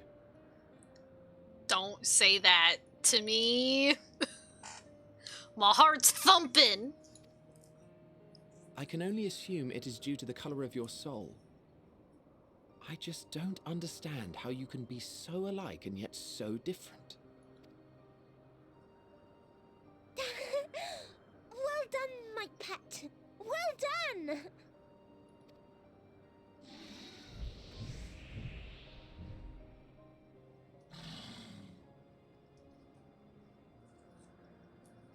Ah, yes. I dare say the Charybdis will be fine here on. Why don't you go and signal to Emmett Selk? Let him know that his arduous task is at an end.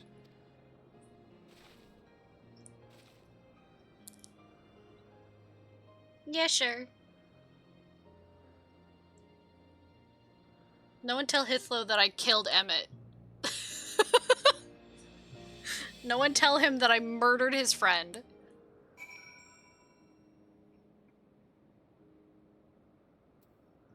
Haha, oopsie.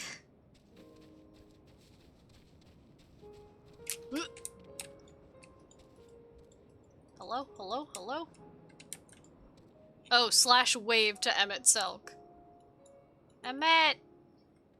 Emmett! Emmett! Emerging from his reverie, Emmett Selk notices you and begins to descend with the... I don't even remember how they pronounced it. Charbidus. Charbidibis. The creature!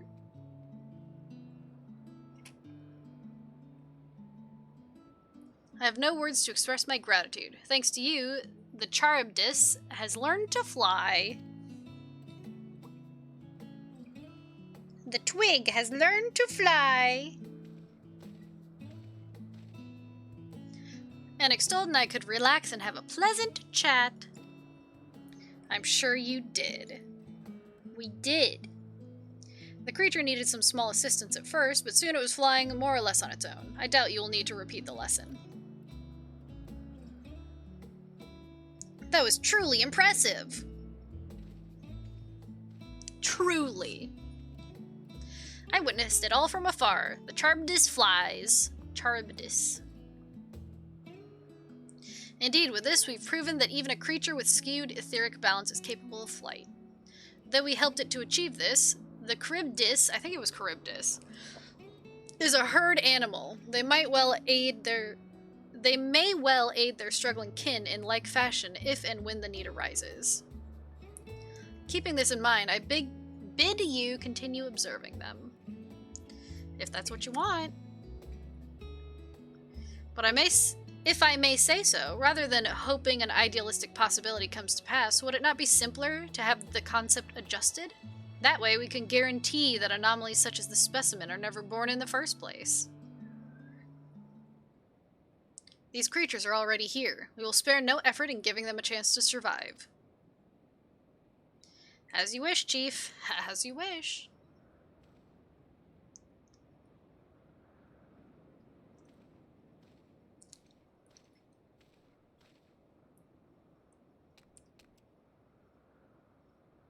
Hermes.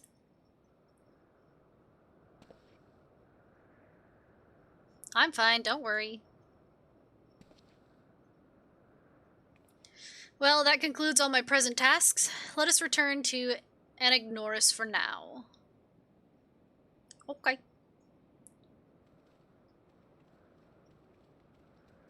Okay.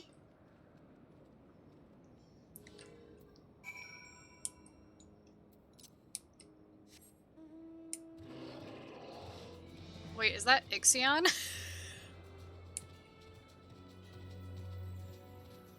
Thunderhead Kara Unos.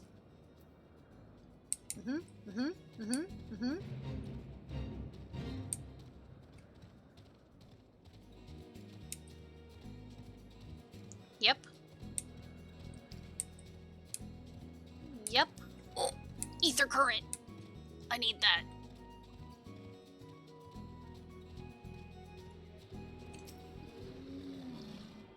Sorry, Behemoth. If I'm gonna fly one day, I need this. One day, I will be able to fly here. And then, I can partake in hunts. And I can do Endwalker hunts. One day.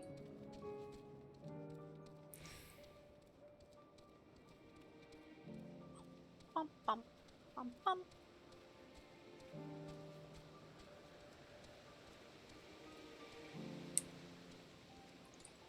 Meow. Hello, Emmett. What, want to apologize for forcing me to help, do you? No. Save your breath. You didn't force me to do anything. I merely chose the most expeditious... what? Expeditious. Fuck. English is hard, okay?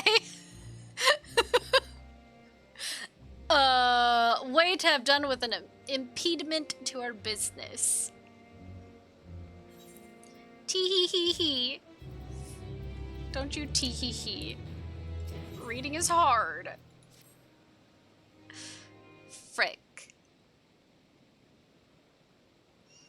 Tell me, Extolda, in the course of watching me, have you learned aught of value?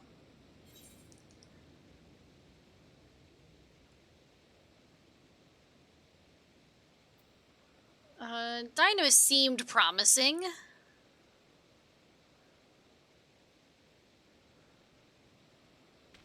Dynamis, you say? Curious that such an obscure phenomenon should be of interest to you. Chief Hermes, what good fortune to find you here. Is something the matter? The Ichion, I'm afraid it's done it again. No sooner did we release one for observation than it set upon the nearby, Ocupites, slaughtering them. Was the creature hungry or somehow provoked? I had just fed them myself, and the Ocupites were keeping a wide berth. It is the nature of the Ichion that is to blame. Their innate viciousness. Temperament aside, it is an outstanding creation, perfect in form and function. Though it may not be suited for release, I have no doubt that the Bureau will accept its concept for preservation. In any case, there's no point in postponing the inevitable. Doris will revert them all at once, once the paperwork is in order. Where's the scene of the incident? Just off the path to the 12 Wonders. As you make your way, you should see it on the left. I don't know if Doris is still there, however. Hermes, wait!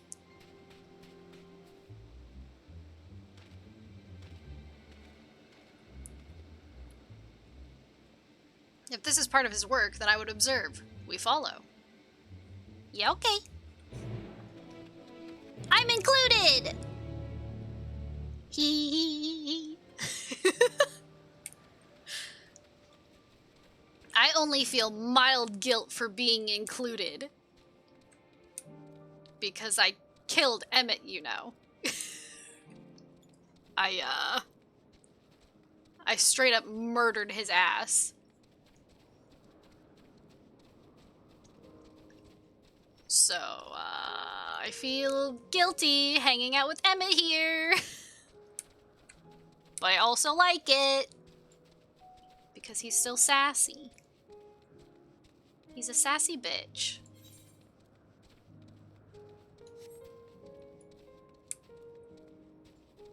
Hi, Twig. What's on your forehead, baby boy?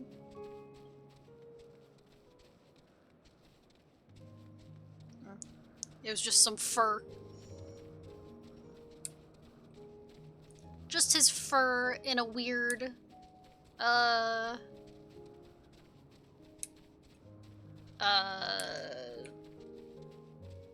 configuration. I don't know another way to say that.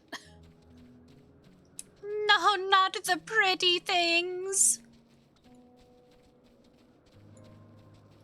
No. No. The lacerations and burns are unmistakable. A Icheon was indeed responsible. Or is it supposed to be a Lycaon? But the creature is nowhere to be seen. Doros must have taken it away. The man makes his base at the 12 Wonders. I shall go and seek him out there. Emmett Silk and I will search the area for good measure, just to make sure the Lycaon did not escape. Just to make sure the twig did not escape. He didn't. He's still here. My thanks. Let us meet at the 12 Wonders when you have finished. I will go on ahead. Please follow with Ixtolda. Come, come, it's down this path and over the bridge.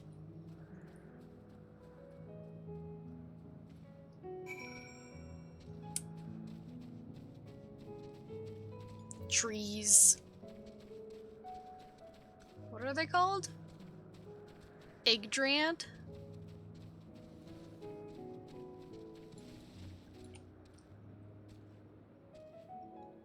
Do they have faces? Oh, it's got an eye!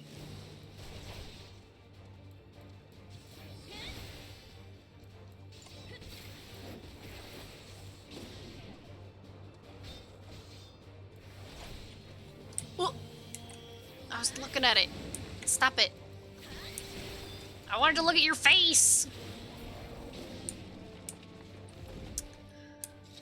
But instead I had to murder you. Unfortunate.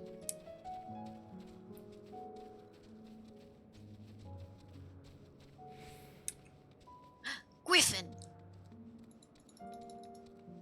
Griffin. But what do they call it? I wonder. Grips? Ah, yes. These are grips. Named for their ability to grip.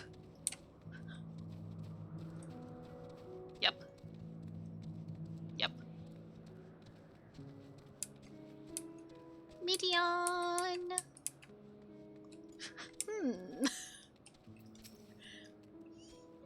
There it is, the 12 Wonders. Hermes is looking for Doros. Let's look for Doros too.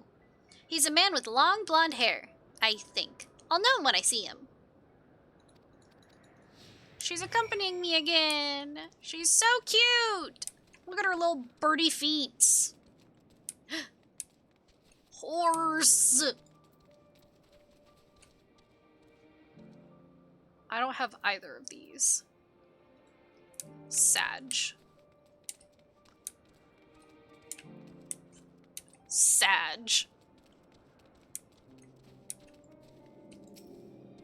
Sorry, Medion, I gotta attune.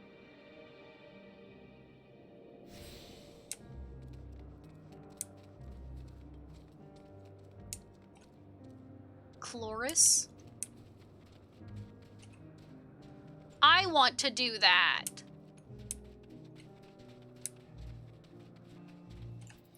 I want to pet a griffin. I'm sorry, a grips.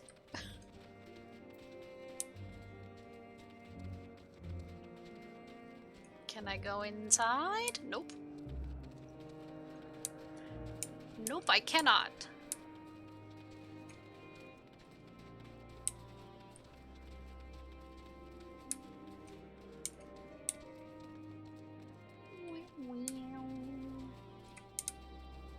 Anybody hiding behind buildings? I mean, you never know. Blonde-haired man! You there! Blonde-haired man!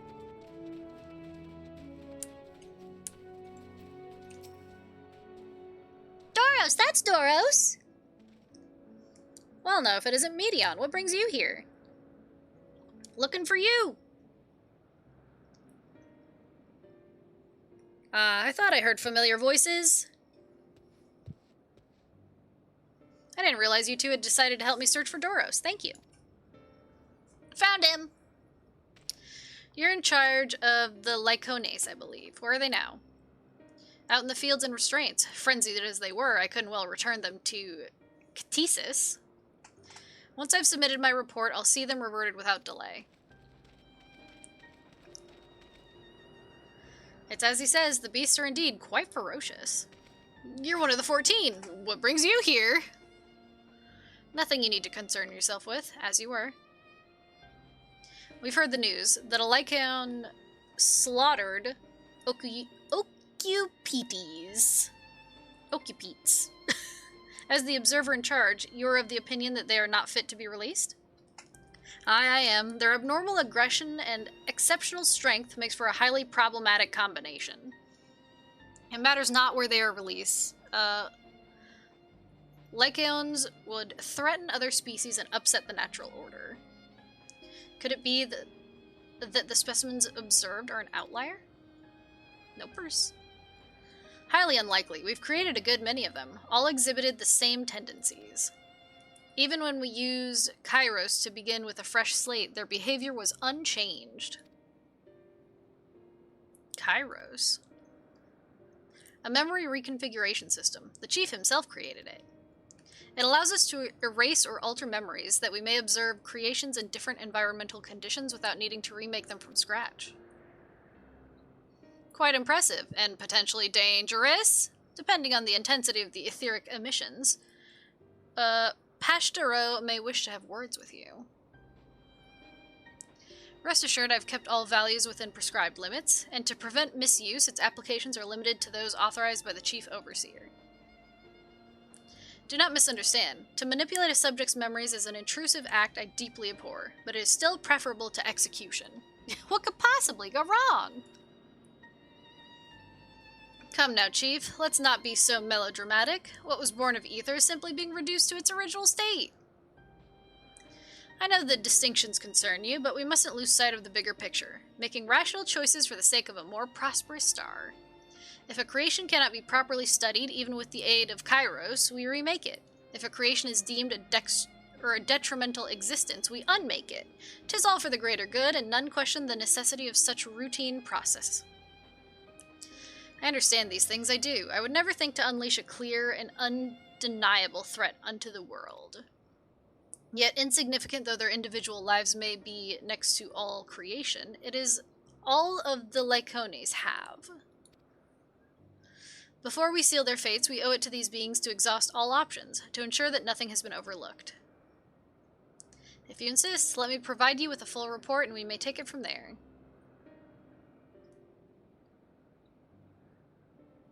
Would it be possible for us to attend the discussion, that Emmett Silk may better carry out his duties? By all means. Pray show them to the meeting room. Another meeting room?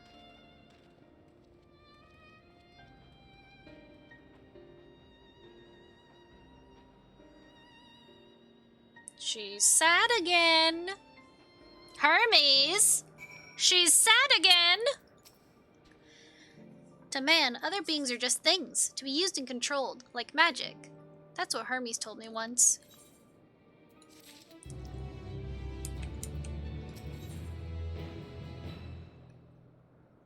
You needn't be an Etelechi to feel the weight bearing down on Hermes. I fear this discussion may take a while, during which time... Meteon, are you feeling unwell? It's not me, Hermes. It's you. I won't go to the meeting. I'll stay with Extolda. Loath though I am to impose, may I leave Meteon in your care again? I want to see the weather. Umbral wind! I'm in your debt, if you'll excuse me.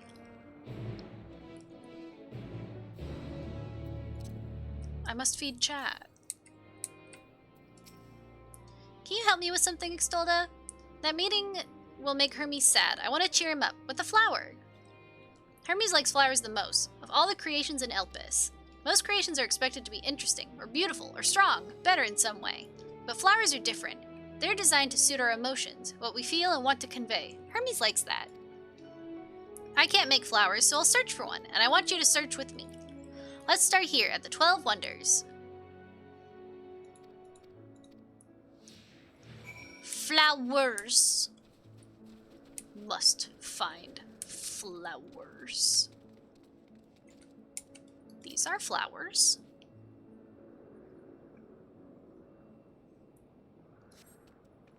Vibrant purple flowers bigger than your heads. Oh, hands. I was like, heads bigger than my head, bigger than her head? Bigger than your hands adorn the tree. Oh, so big and bright, I love them. But they might be too bright. You have to think of the recipient. That's what Hermes said. What, he doesn't like bright flowers?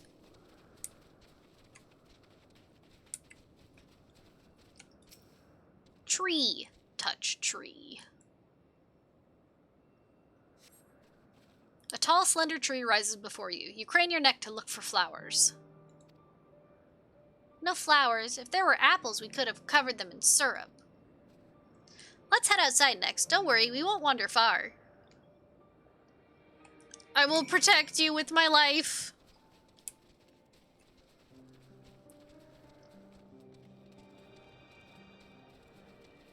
A flower bed.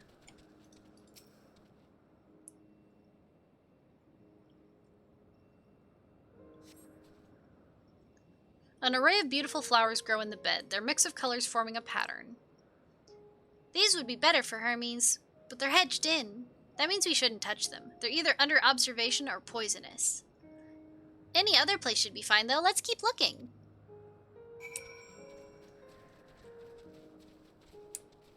Familiar plant. Oh no. It's this. Set on a tall, thin stalk, the oddly shaped flower is mesmerizing in its undulations. Oh, a conion! A flower that can move! When Hermes wasn't looking, it shot seeds at him. Not a good gift, maybe. But you're good, Extolda, at spotting flowers. We'll find something soon.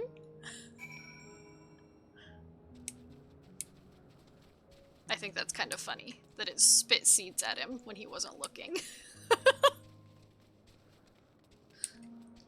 Patooey.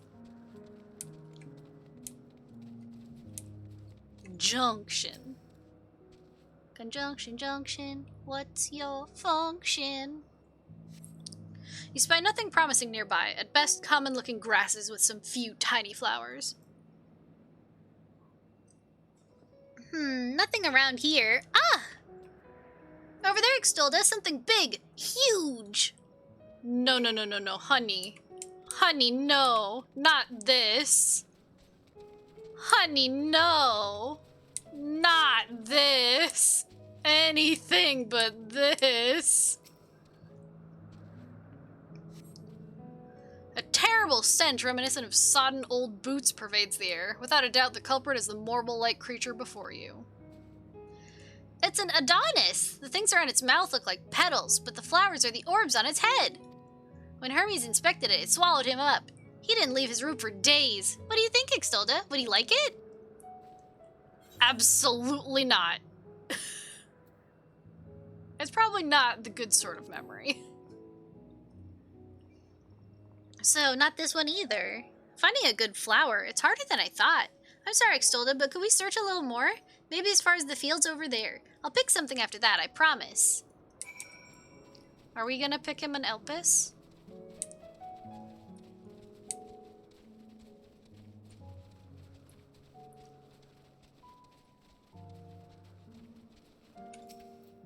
Lush fields. Oh god, it's 2:55 a.m. I'm scared. I'm pulling up my Xfinity app right meow. Just in case. Lush green fields stretch out before you, ending where the sky begins. Ah, there's nothing. I swear to God. The shiny thing over there, what could it be?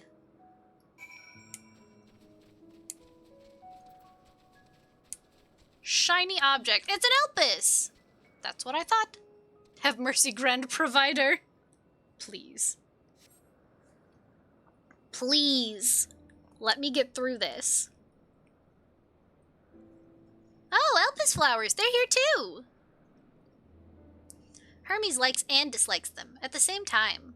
Like me, they're Edeleches. Like me, they feel his pain and turn dark. That's only for Hermes, though. For others, they're always white and bright.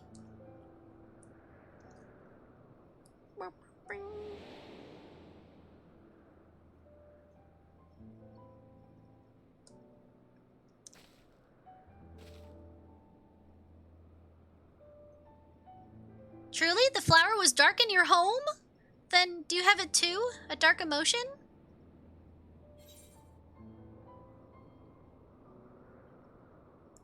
I dare say I have a few.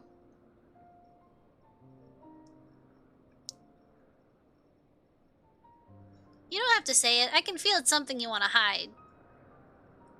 But won't you lend it to me? The darkness inside you? I want you to make the flower dark, in front of Hermes. He has been in a dark place since before he created me. He needs to know that he isn't there alone, that others are sad too. Leave it to me. I'm so sad. Truly? You'll do it?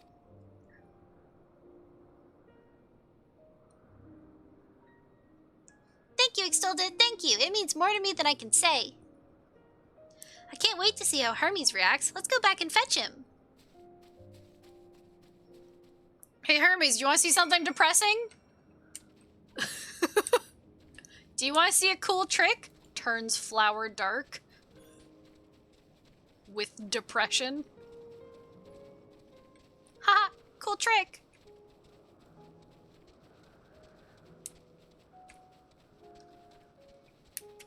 Hoi, hoi. I'm so scared. As the minutes go. I'm like, It seems they're still talking. Let's wait until they've finished.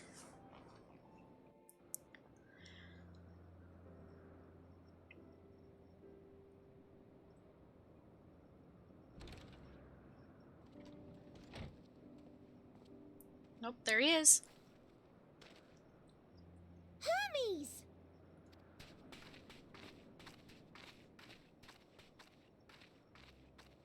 Oh, you were waiting for me.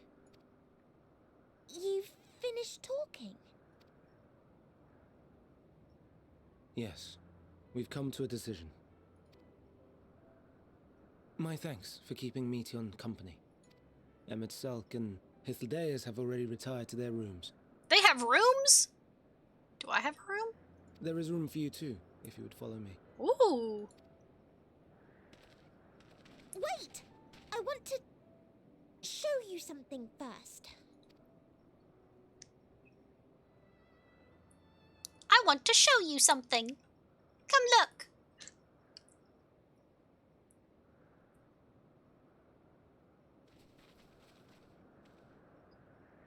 Elpis flowers? Go on.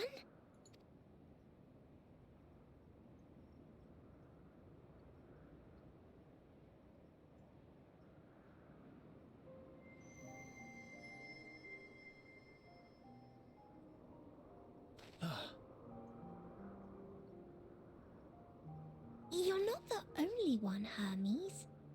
Others feel sad too. You're not alone. I see Meteon has shared much with you. Yeah, we're besties.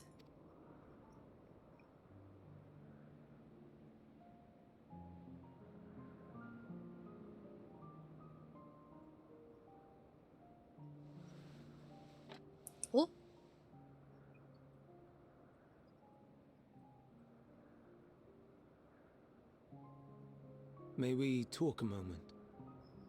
Uh-huh.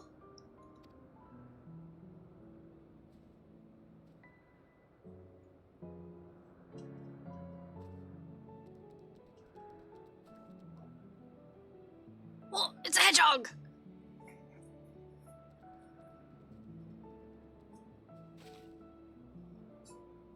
I do not think it wrong that we live for the star, that we strive to make it a better place. God, why does he have such strong features? And yet, in carrying out my duties here, there are times when I am plagued by doubt. Do you recall what Hythlodaeus said when we first spoke of my nomination? Death is the privilege of those who have fulfilled their purpose, a choice they embrace of their own free will, and when they depart, it is always beautiful. Perhaps it is, but only for man. Creations that he deems useless are discarded with nary a second thought. Some scarcely born into the world, afforded a handful of breaths before life and potential are abruptly extinguished. We make an effort to spare them the pain, but they sense what awaits. Rage and anguish and cower and fear, and it is not beautiful. Kitty. Yet no one cares. No one. So fixated are we upon the duty that we do not pause to question the method. Pain and suffering, confusion and despair, writ plain in the eyes of those poor creatures. Yet no one sees. We turn a blind eye and carry on in blissful ignorance. Not amiss. And always, always the blossoms shine pure and white. A contradiction so blatant I could scream, want to scream. How can you all accept this aberration? I'm dropping frames. I'm dropping frames. But my bitrate isn't 0, so... Eyes? What the fuck? Why am I dropping so many frames? What is happening? What is happening? Stop it. Cut it out. Whatever is downloading, stop downloading. Then I wonder, am I the aberration for thinking thus? And I am filled with dread. Hold on.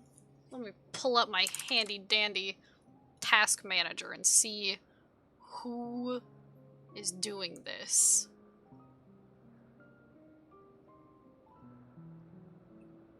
Wow.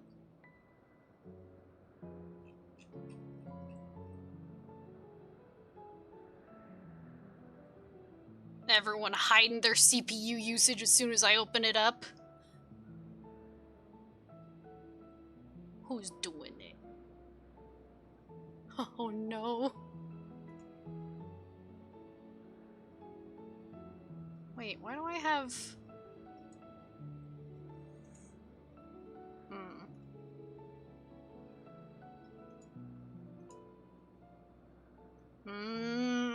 I don't know what it is! What is using up so much shit? I mean, fucking Google Chrome, always. Maybe I'll just... I don't want to close it. Fuck. My bitrate is so bad. What is the issue? I'm going to run a test. We're gonna see. No outages, but...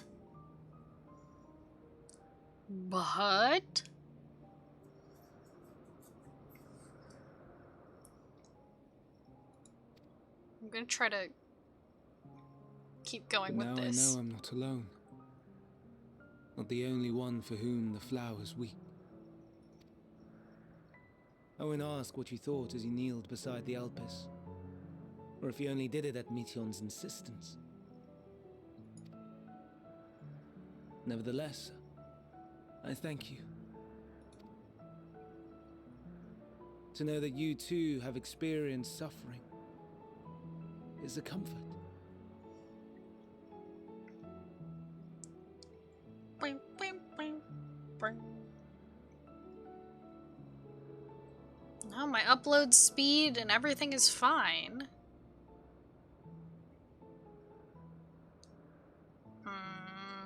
It's gotta be something that's downloading that shouldn't be downloading. That's my only guess.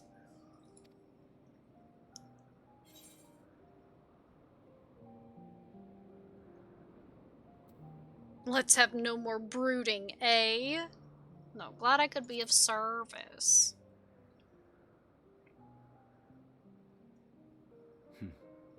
To so willingly lend an ear to ease my burden. You are a strange one.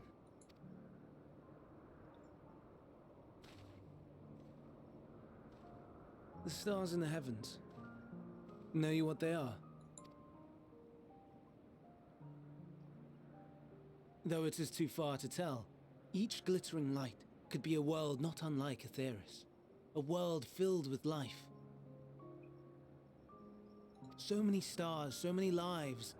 For us, there may be no higher purpose than to live for our world. But what of the other living beings out there? What is it that gives their lives meaning? That drives them day after day after day? To pose that question to our undiscovered cousins, I created beings of Dynamis, who can traverse the vast emptiness between the stars. Meet... Oop.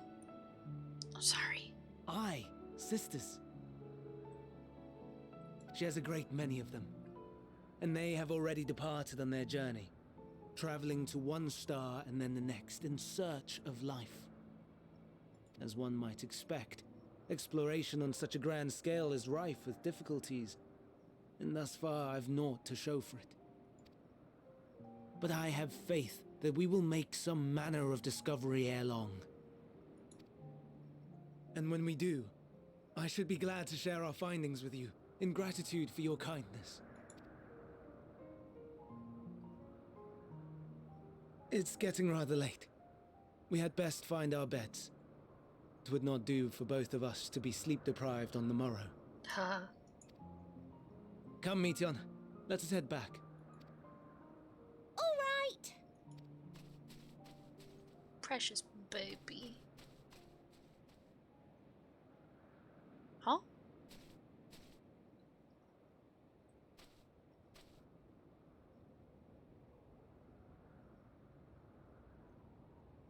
Uh-oh.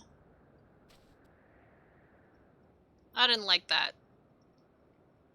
I did not like the way that she looked up at the sky like that.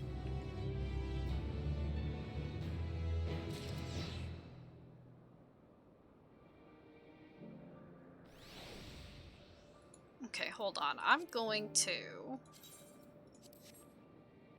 exit the game for a sec.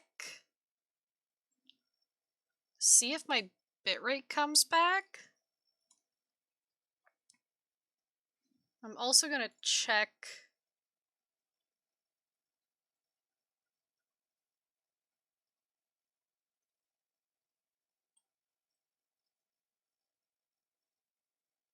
You. Was it you?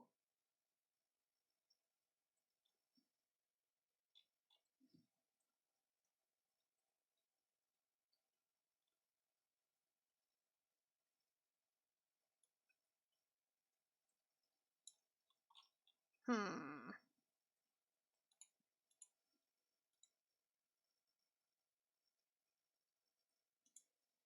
Well, even with the game closed out, my bitrate is still trash garbage.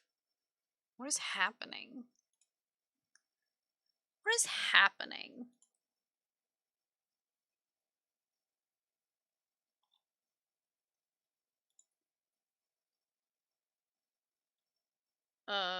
Sure.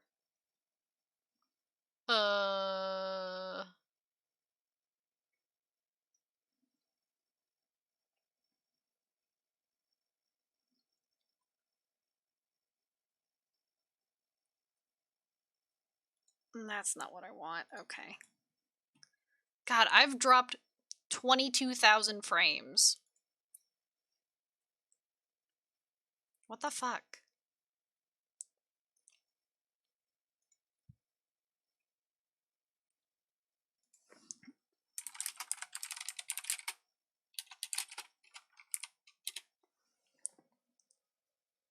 Um...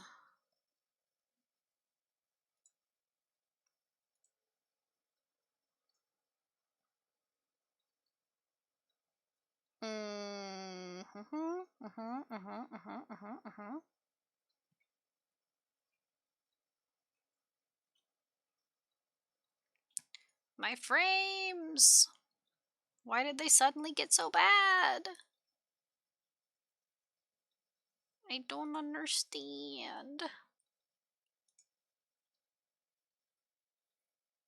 It's like really hovering around 3,000 right now. What the heck?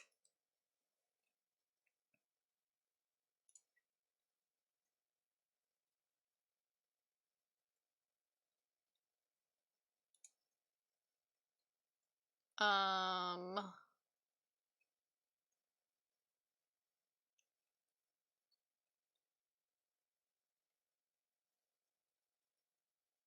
Uh... Hmm. Well. I'm just dropping more and more frames. Welp. I suppose I'll just end it here for today. I didn't lose internet, but I'm dropping so many frames that I cannot conceivably try to continue. At least this way I can still open the game and then send out my retainers and stuff. But, yeah, I guess thanks for hanging out for 4 hours. 3 a.m. is still the cursed hour, which is very unfortunate. I mean, it is the spooky hour, to be fair. But, yeah, I'll try to play some more of this tomorrow. We'll try to do some more MSQ, because now we're getting into the real deep shit. I mean, seeing the true forms of the Asians and stuff. And Medion, she's so cute. But yeah, I'll end it here. I'll talk to you all maybe tomorrow. We'll see. Okay? Bye-bye!